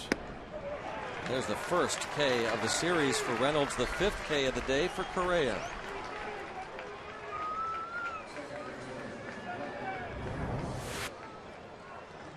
Necessarily a good location. I think that was that slider again. Looked like on the spin you can see it's got a little sideways rotation.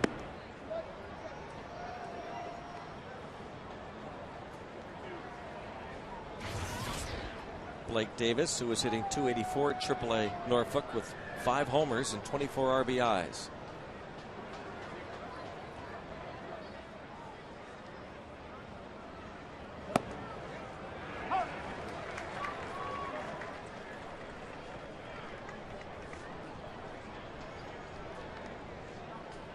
Out of Cal State Fullerton, 4th round pick 5 years ago by Baltimore.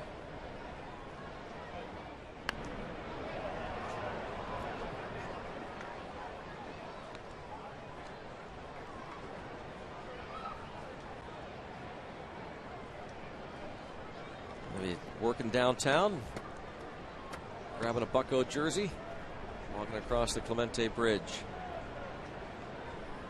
Businessman special. Wednesday afternoon.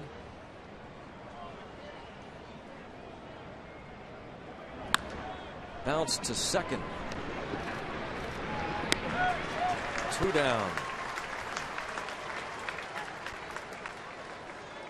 So the Red Sox coming to town for 3 starting Friday night. Here are the probable pitching matchups. John Lester against Paul Mahalem on Friday night.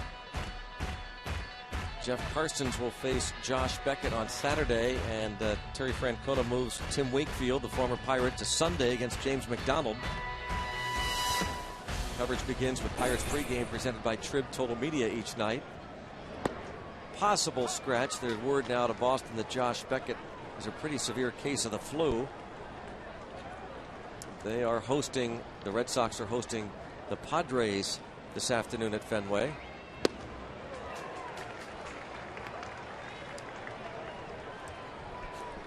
Oh, 0-2 the count on Zach Britton. John Lackey pitching today for the Boston Red Sox.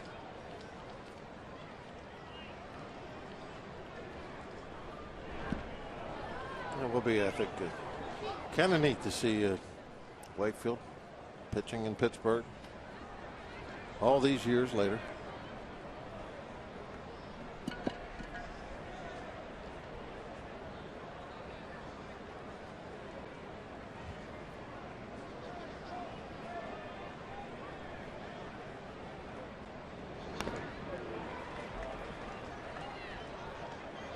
Still 1-2 on Britton. Singled in the third, grounded out in the fourth. And once again, Correa an opportunity to have his first 1-2-3 inning of the day.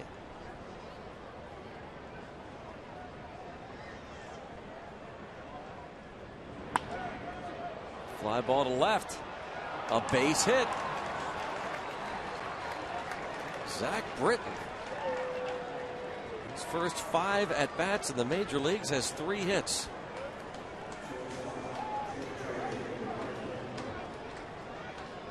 Stretches every now and then. We seem to have so much trouble with opposing pitchers.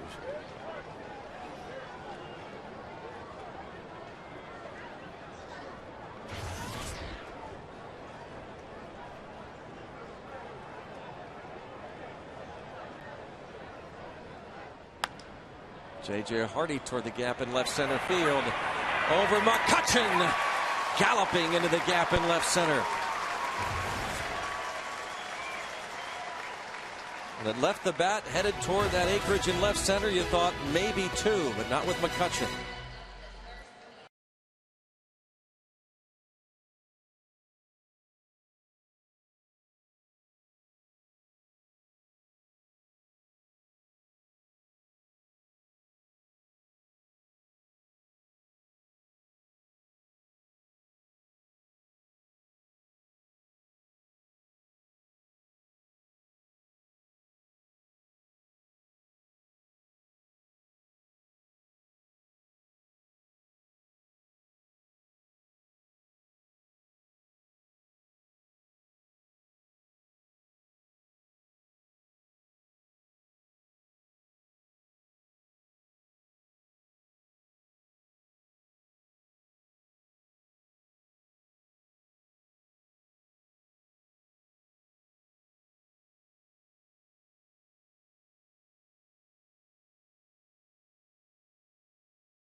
A Gold Glove caliber center fielder in Andrew McCutchen. J.J. Hardy hits his ball toward the gap, and look at Correa's reaction. And it left the bat. That's in the postgame when you're talking to the reporters and they ask you what you had going for you today. That's when you say fast outfielders.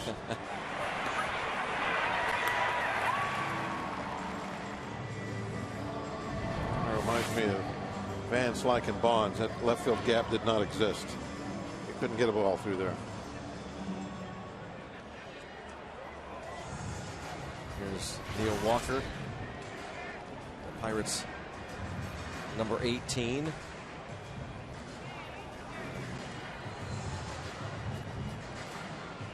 Today has bounced into a double play and grounded to short.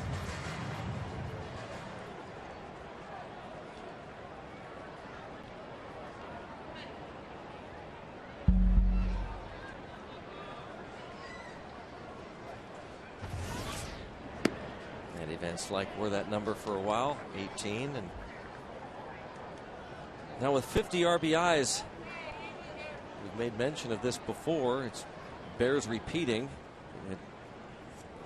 A long way to go in the season, but could be talking historic Pirate second baseman with 100 ribbies. Hasn't happened since the late 1800s as J.J. Hardy handles that ground ball from Walker.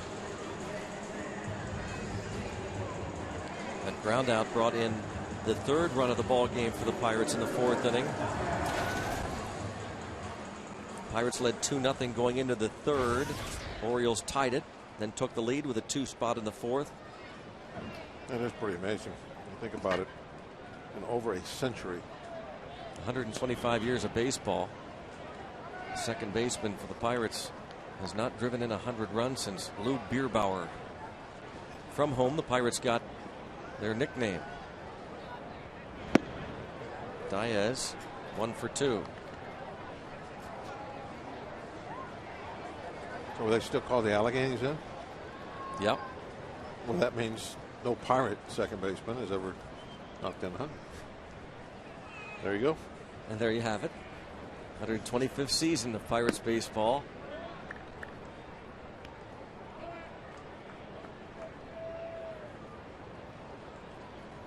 A lot of great years.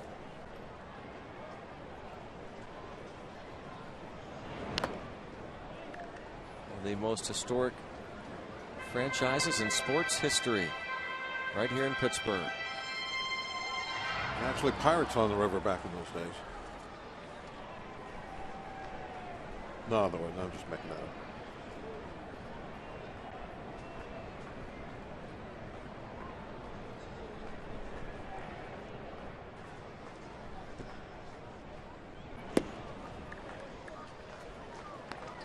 Three and 2 the count.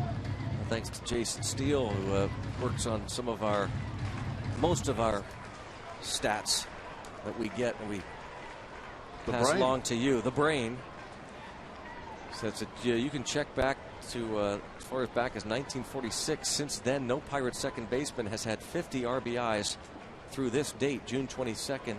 The closest was Jose Castillo, had 41 in 2006. Diaz draws the walk. How about that? Since 1946, no second baseman has had 50 ribbies through this date. And the closest being Castillo with 41 in 2006.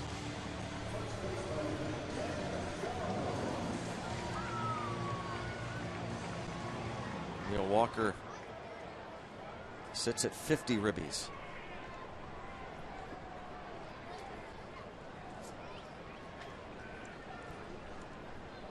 Garrett Jones has struck out, hit into a double play.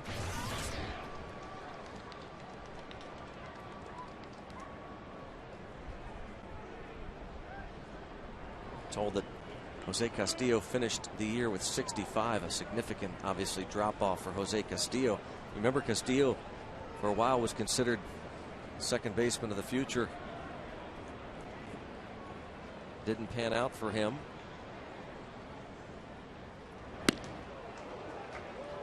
Fastball, and Garrett Jones comes up empty. The walk by Zach Britton to Dodge, the first of the game for this rookie left-hander.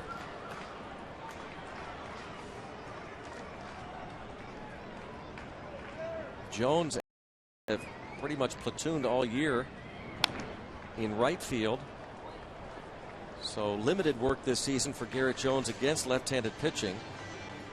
He only has 25 at-bats against them. 2 hits in those 25 ABs. Diaz getting the bulk of the work in right against lefties, but with Lyle Overbay struggling and for the time being seated on the bench as he tries to work his way out of this slump in pregame sessions. Check swing, no, says third base umpire Chris Guccione. A chance for Garrett Jones to play that first base position once again. Jones hit .220 against last year. .210 career hitter against Southpaws.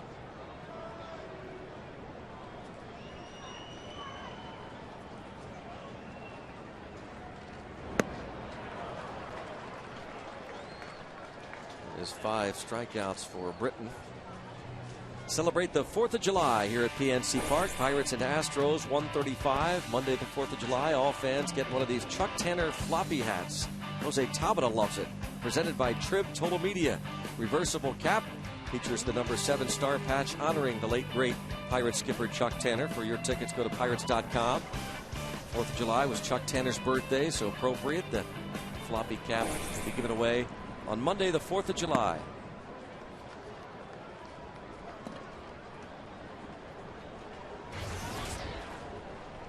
And knowing Chuck, it just seems appropriate that his birthday was on the 4th of July. And that fit him perfectly.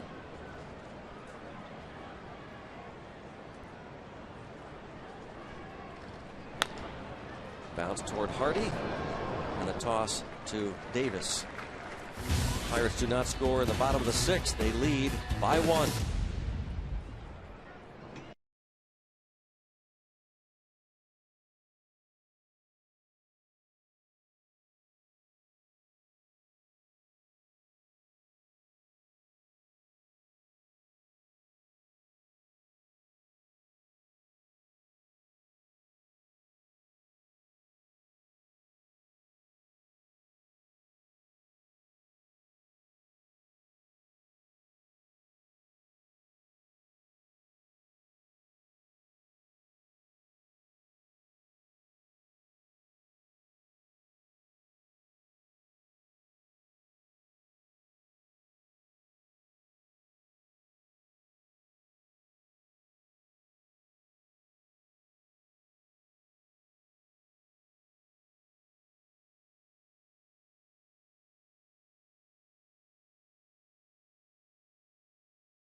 And PNC Bank, the PNC Achievement for the Achiever in You. Nellie Bryles in that World Series, the complete game shutout.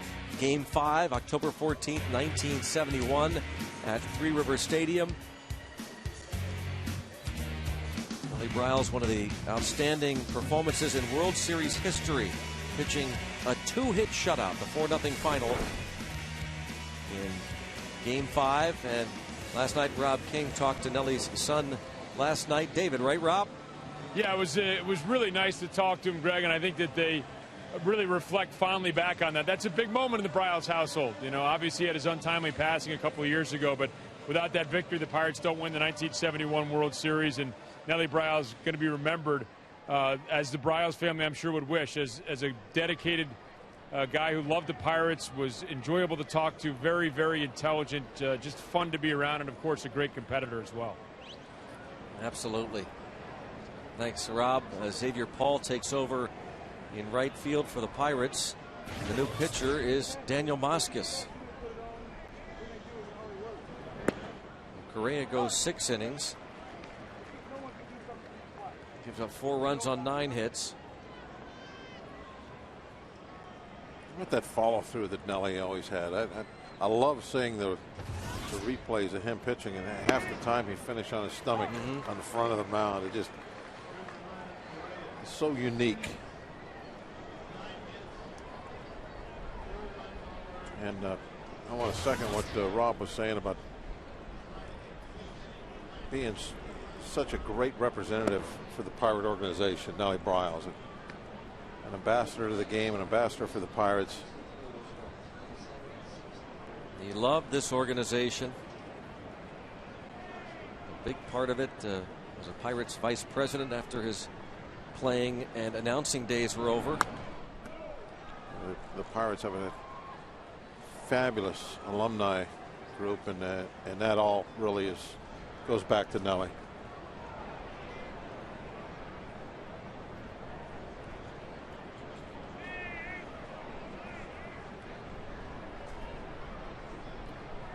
Ball 2 strike count on Markakis. Rounded left side, backhanded Wood. Throw, and throws too high. But a nice play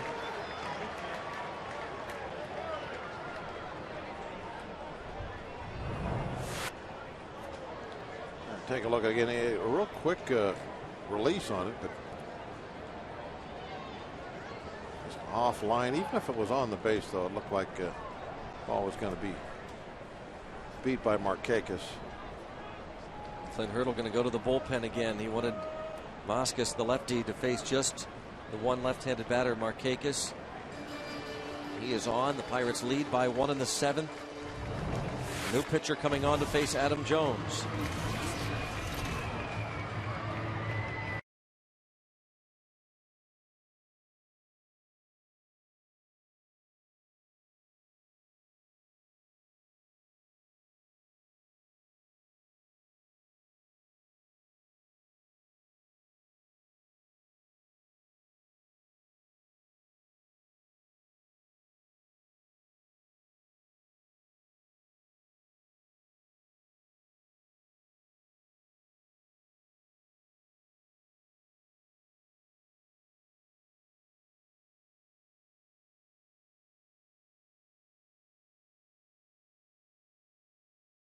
Retired on an excellent play by the Pirates start to the Home Depot, doing more on defense. Look at this play. You'll see a pitcher make it. Well, Resop 1 1/3 scoreless innings last night. Got the W. And that third of an inning was pretty impressive. Yeah, when he came in to finish the 5th inning, 3-pitch strikeout. 2 men were on. Pirates were up 5-3. Striking out Robert and Dino looking. A rather thin bullpen today for Clint Hurdle. He said that Daniel McCutchen and Tim Wood are not available. Going to hold back Jeff Karsten's sideline today just in case.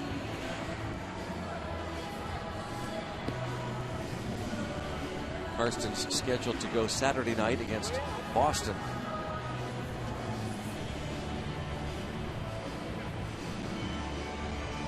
Resop was able to get Adam Jones last night to end the 6th inning. Got him to ground out to short.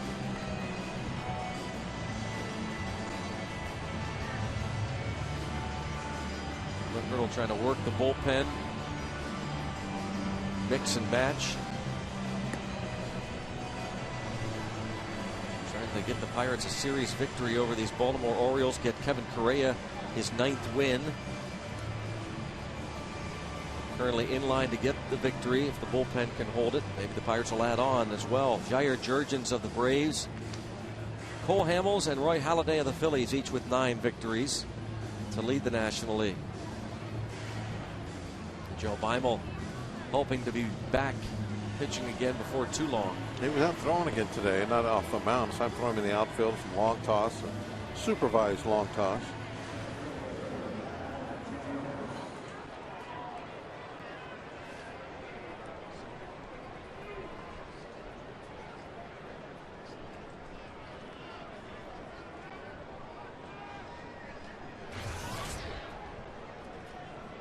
Markakis at first, no one out in the 7th.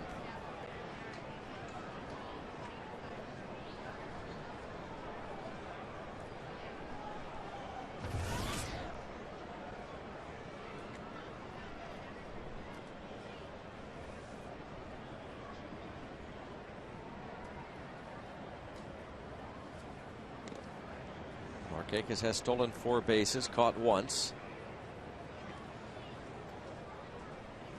4 runs, 10 hits for Baltimore, 5 runs, 7 hits for Pittsburgh.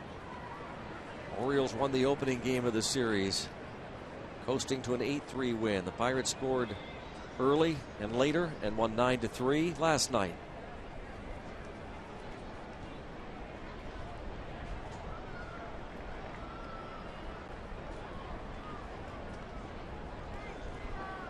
Jones today against Correa has struck out and bounced out twice.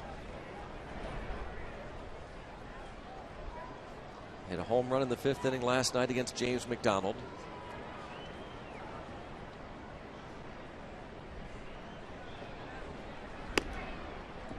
That not close. Ball 1.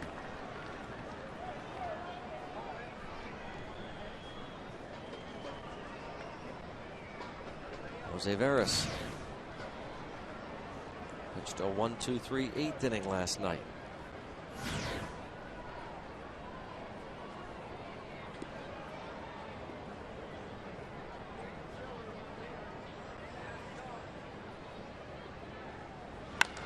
Line drive caught by Wood.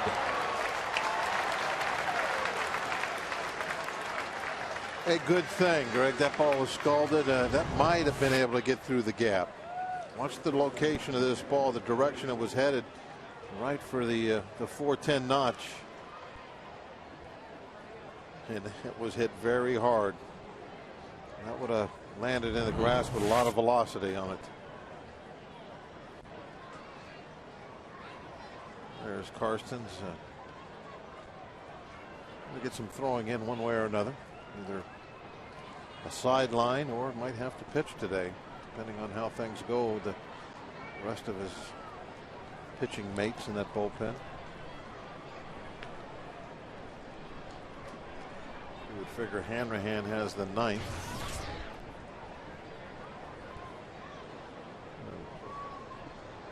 Five outs up for grabs. Well, Derek Lee taking care of 2 of them. Yeah, I can see that happening. He's 0 for 3 today. He has hit into a team leading 10 double plays this season. Not quite the season I think Derek Lee was hoping for. Going to try and reestablish himself as one of the better offensive players in the league, but it just hasn't gone that way for him. Just 4 home runs and 18 RBIs. 1 ball, 1 strike on Lee. Markakis at first. Pirates are leading by 1 run here in the 7th inning.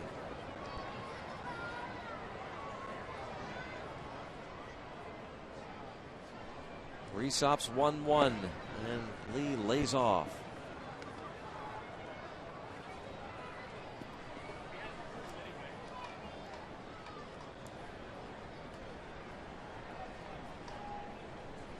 Derek Lee finished in the top 10 in MVP voting just a couple of years ago, but suffered a thumb injury, and that really cost him probably much of last year as well. And now it's 3-1. Dangerous stuff here. No matter the statistics, Derek Lee, this veteran, we have seen him hurt the Pirates over the years. 3-1 count, and now a full count.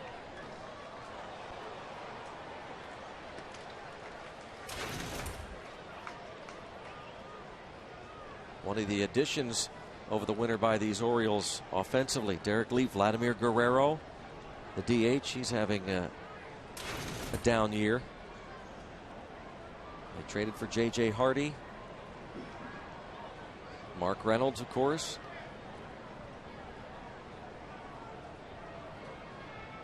Three and 2. There goes the runner from first, and it's still 3-2.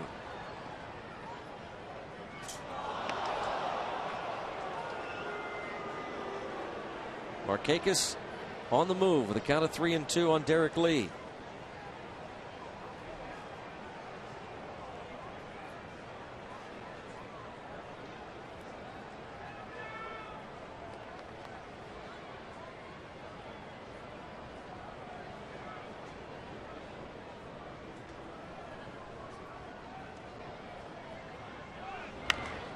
A fly ball to shallow center. The second baseman out. This is going to be a double play. Oh, Jones can't come up with it. The throw from Walker short hopped him. Now that's got to be a better throw by Neal. He had plenty of time. He needed to just set his feet and really make sure he made a nice chest high throw. Maybe threw that off the back foot a little bit.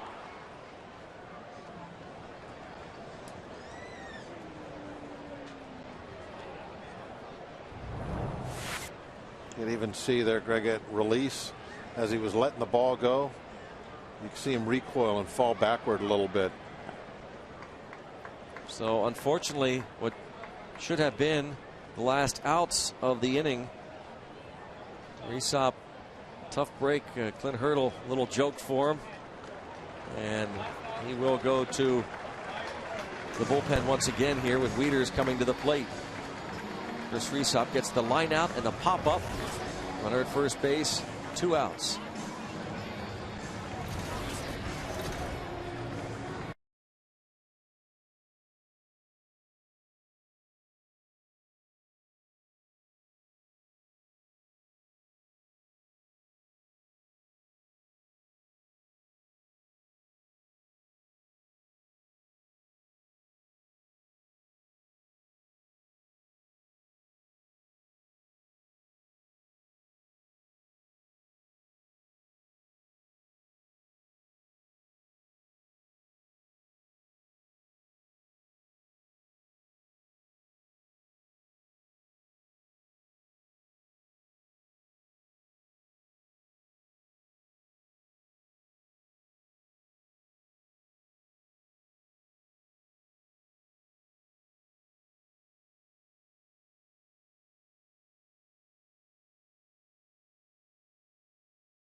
Beautiful shots from the AGH cam, as always.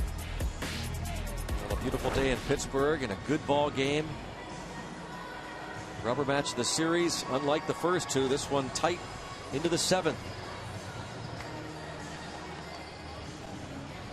Jose Veras,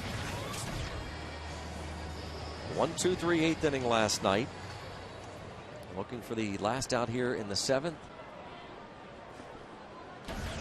And then perhaps onto the 8th. Wieters has flied out twice and walked.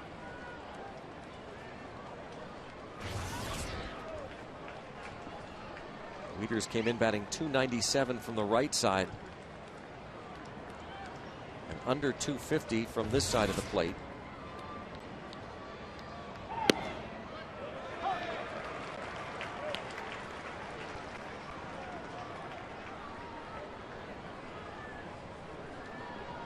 The current numbers for Matt Wieters.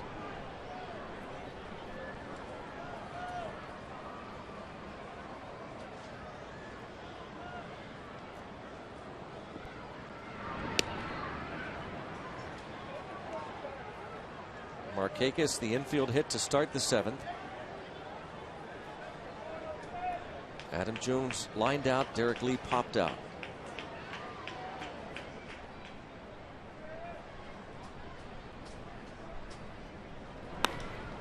In the air to left should be easy for Tabata, and it is. Nicely done by Jose Veras. A couple of pitches to get the final out and keep it right here on a Wednesday afternoon in Pittsburgh, Pennsylvania.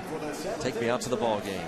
We invite you now to stand, follow the bouncing Eaton Park Smiley Cookie, and join everyone watching at home on Root Sports as we sing "Take Me Out to the Ball Game."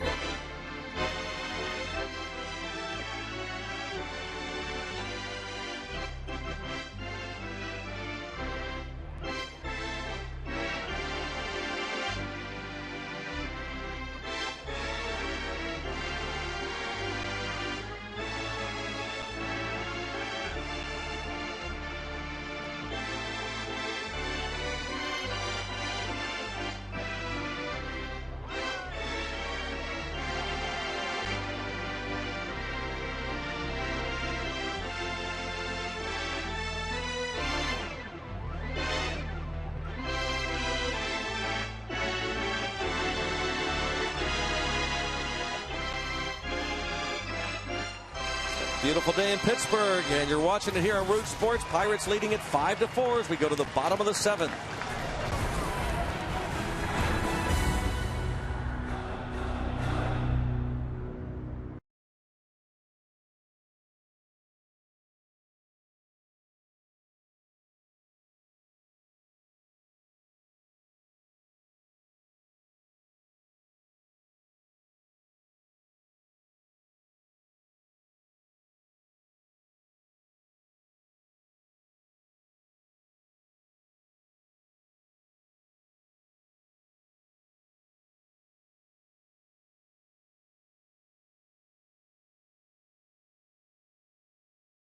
Great day for the folks here at PNC Park, taking in the rubber match of this 3-game series, the rematch of the 71 and 79 World Series between the Pirates and the Orioles. It was a pup night last night, and this guy's getting ready for the next one next month.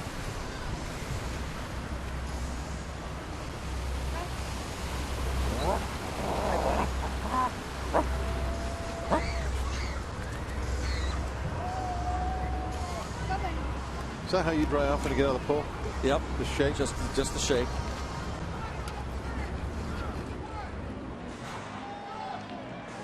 Jim Johnson takes over now for these Baltimore Orioles. The Pirates look to add on 32 games this season, a 2.57 ERA for Jim Johnson.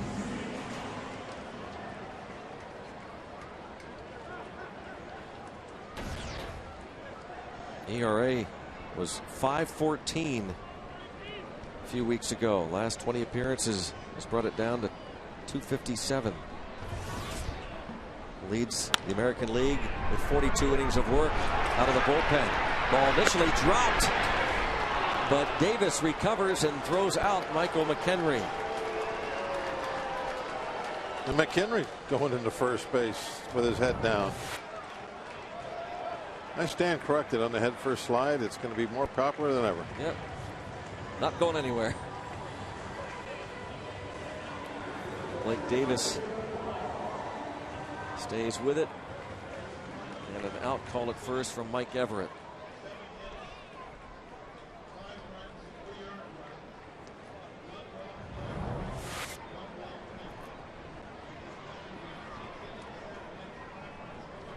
That's going to be a dirty inning.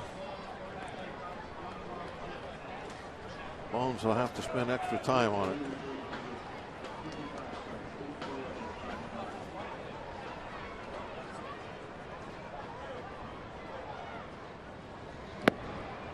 What do you use at home for the extra dirty stuff, Greg? I don't want to name my product that I use, Bob. I use lemon juice and vinegar. I make up my own little mix. Excellent. Xavier Paul's first at bat into the gap in left center. And he's thinking too, and he'll make it as Jones tosses to Scott for the relay. Xavier Paul came on part of the double switch. His first at bat is a double into the left center gap with one away in the 7th. Nice thinking on Jones's part, though. Get the ball to somebody that's not laying down. Xavier Paul seems to hit his best when he comes in for defense. It does. Yep. He mashes the ball when he comes in later.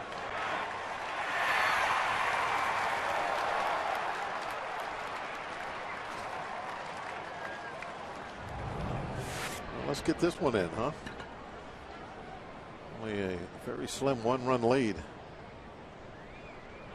Get him over, get him in. Oh, wait, there's one out. Can't do that. Just get him in. Tabata not able to do that in the 5th inning. Forgot about McHenry's head first slide.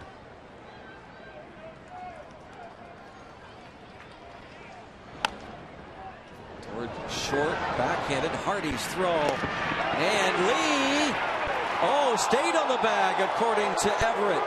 Clint Hurdle does not agree.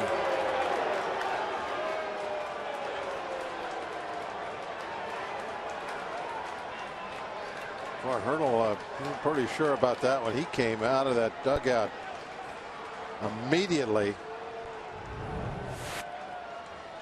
see what this replay shows. Chaos in the infield at first.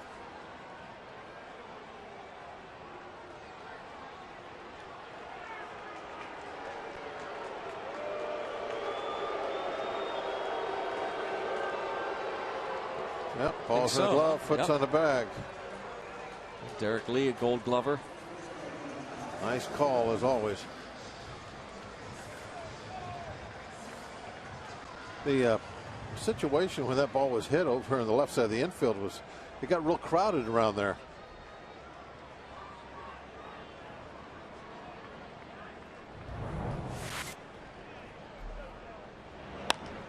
Harrison, a fly ball to right. A lot happened quickly and ends with a fly to right.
Andrew McCutchen shows you what youngsters will be receiving. 14 and under get the Bucko bands courtesy of Starkist. Come early for the #1 Cochran Kids Fun Zone on Federal Street. Stay after the game. All youngsters run the bases thanks to HK Anderson Pretzels. Tickets going fast for Sunday's game against the Boston Red Sox. Go to Pirates.com. I'll have to get some of those.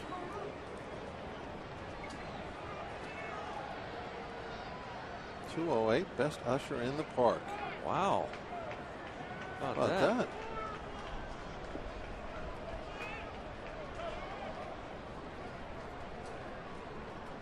8th inning, still a 1-run ball game.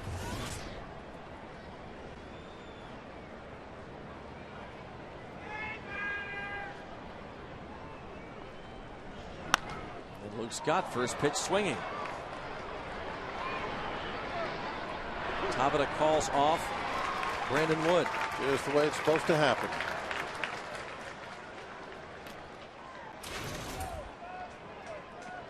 Outfielder, he's the man in charge of that situation. He's coming in. If he can make the catch, he's supposed to get the infielder, whoever it is, out of the way and do it himself.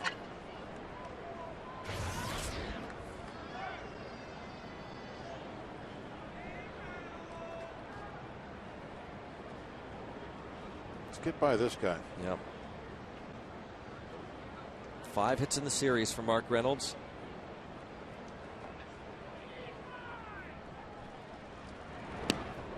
Breaking ball for the strike.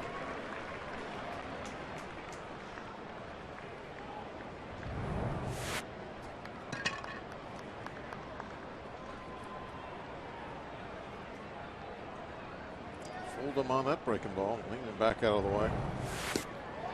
Strike 2. Now, Greg, as the 8th inning started, Hanrahan started warming up. It's something you don't see every day.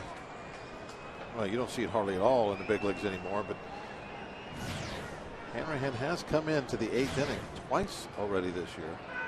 I don't know if I was on the radio with you or John?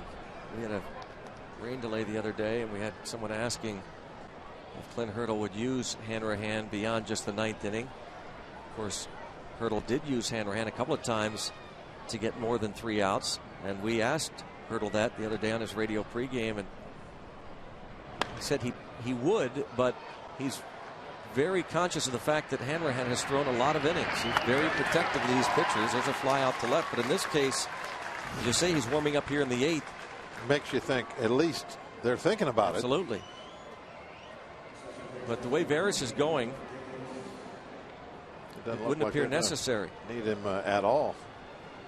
Veras is mowing him down. He's got 3 in a row. All 3 to left field. Now Blake Davis 0 for 3. Don't forget, it was that error by Davis making his major league debut today that led to the 2 runs crossing the plate in the 5th inning, giving the Pirates this 5-4 lead.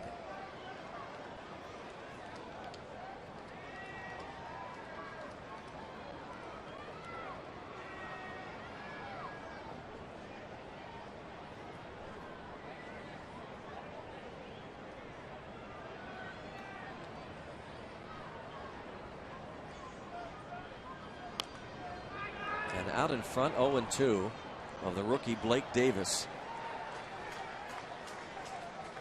Veras trying to do the job with great efficiency. This will be just the 10th pitch of his outing. He's already retired the 3 men he's faced, getting the last out of the 7th. The first 2 here in the 8th.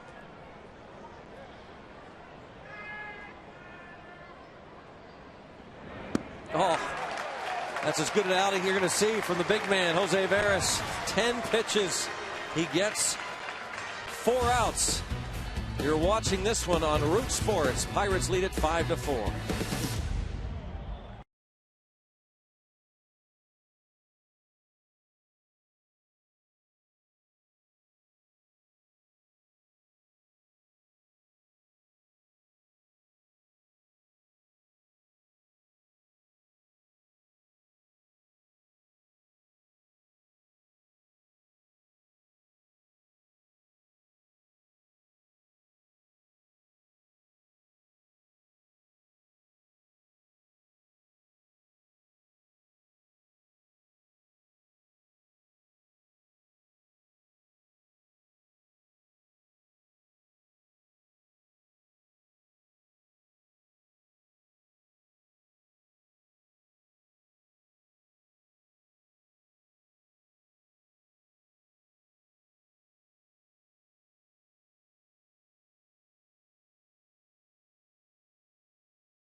Friday, 7:05, a free shirt Friday. All fans to the gates get a Pirates t-shirt, courtesy of Central Blood Bank. Come out early on Federal Street. We'll have the pregame festivities, including live music during the Barrel Kia block party. Few tickets remain. Get yours by going to pirates.com/free shirt Friday.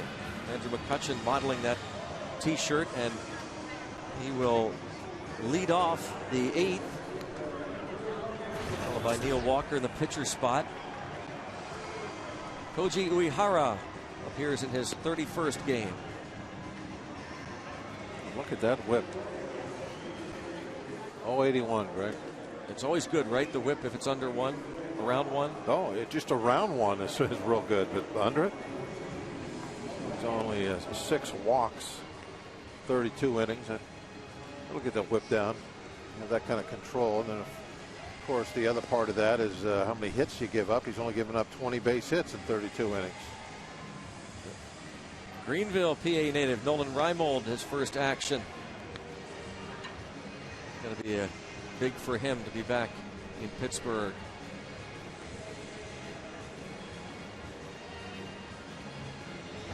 Those two batters there, McCutchen and Walker, will lead things off.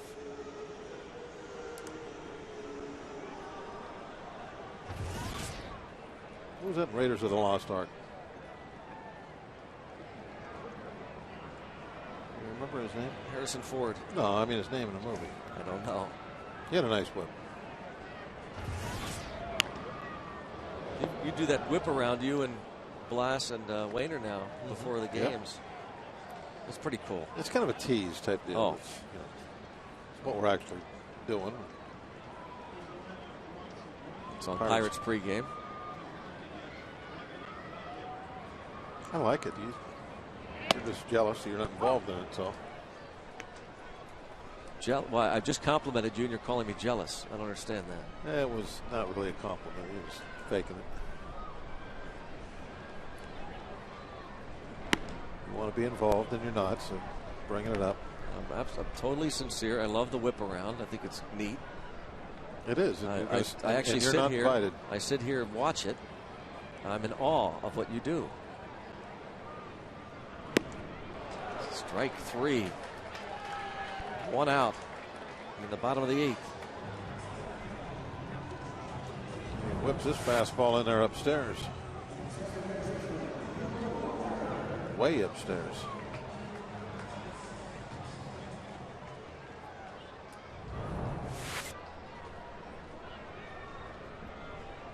How about the glove? That might be the cleanest glove I've ever seen. He just took it out of the box. Just took it out of the box.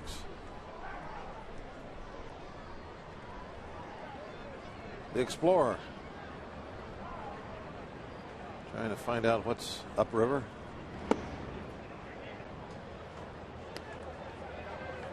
Probably more water.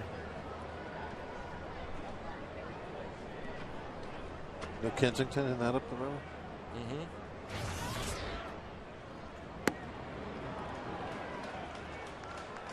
Mel Check's house is up that way. Yep.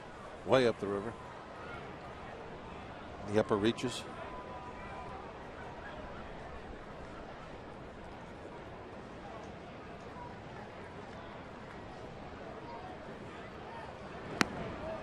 Wow.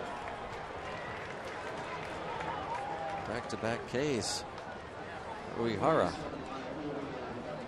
Some day baseball around the big leagues. The Meadows Racetrack and Casino providing you with some scores. Yankees lead the Reds. That's good news for the Pirates. That's the first game of a day-night doubleheader, the makeup from the rainout last night. Braves in front of the Blue Jays in Atlanta. A rain delay in Boston. Brewers and Rays tied at 2 in the bottom of the 3rd. Soon the Dodgers host the Tigers. And a bunch of games tonight as well. Lyle Overbay batting for Veras.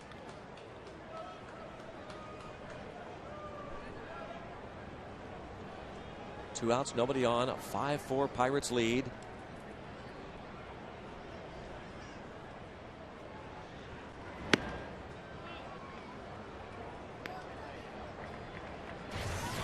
It would be really impressive if the Pirates can get the 3 outs in the 9th and come away with a series win over the Baltimore Orioles. Just another example of the incredible difference between the Pirates of 2010 and the Pirates of 2011. Buck Showalter's club playing better baseball, but Clint Hurdle's team, this turnaround from last year has been astounding. After being swept in Cleveland and then losing the opening game of this series 8-3. Pirates had lost 4 in a row. They bring the bats out last night, collect 15 hits, win 9-3. But a different story today as they're trying to grind it out and looking for 3 more. They'll bring the hammer in to try and nail it down. Joel Hanrahan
Trying to raise it and wave it today. And get a series victory. Brandon Wood moves from short to third.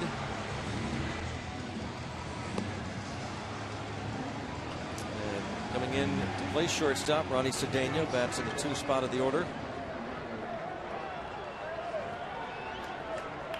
And a new pitcher trying to save it for Kevin Correa, Joel Hanrahan. 19 for 19. And he has his whip just under 1 at .99. And it is Vladimir Guerrero to lead off as a pinch hitter.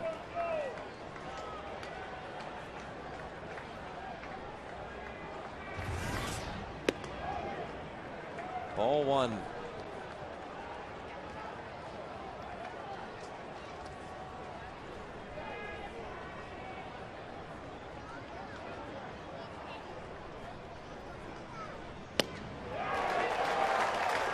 One ball, 1 strike. Vladimir Guerrero, his first year in Baltimore, 9-time All-Star, the American League MVP in 2004 with the Angels. 16 seasons. Like Hall of Fame numbers, don't they?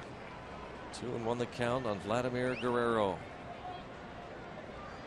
Now at the age of 36. Came to the big leagues with the Expos. 3-1.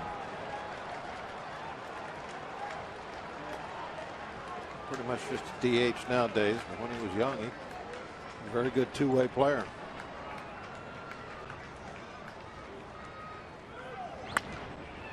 Fly ball, shallow right, second baseman out. Walker makes the play. 1 down in the top of the 9th.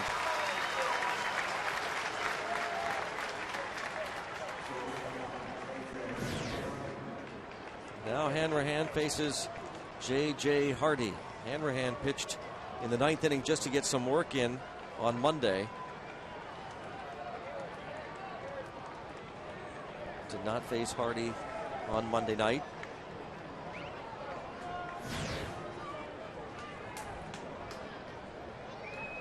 Looking for his 20th save of the season. 4 other pitchers in the National League have saved 20. The Rockies' Houston Street, the National League leader with 22. Craig Kimbrell of the Braves. The Giants' Brian Wilson, and the Marlins' Leo Nunez with 20 each. Fly ball to right. Xavier Paul. 2 away.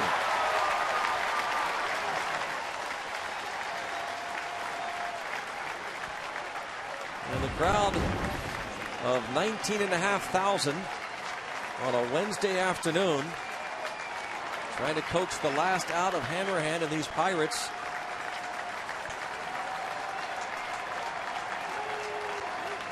And get them back to 500 again.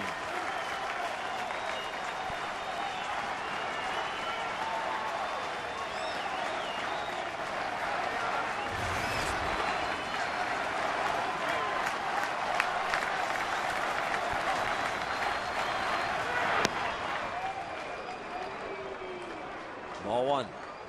Markakis, 3 hits today.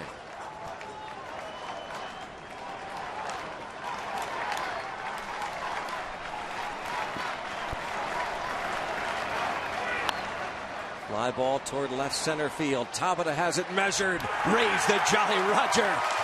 Oh, the Buccos have won a series against an American League club here at PNC Park. Raise the Jolly Roger indeed. Now Cincinnati right now, Greg, they're down 4-2 at home against the Yankees. That score holds up. Game 1 of a day-night doubleheader. Right. The Pirates could find themselves tied for what, 3rd in the division if they get some help, as they await the Boston Red Sox for the 3-game series on Friday. That's going to be a wild weekend here with Red Sox in town. The Pirates playing well. Can't wait. Great game this afternoon. Buccos win it 5-4, take the series over the Birds. A lot more coming your way. Pirates postgame from PNC Park.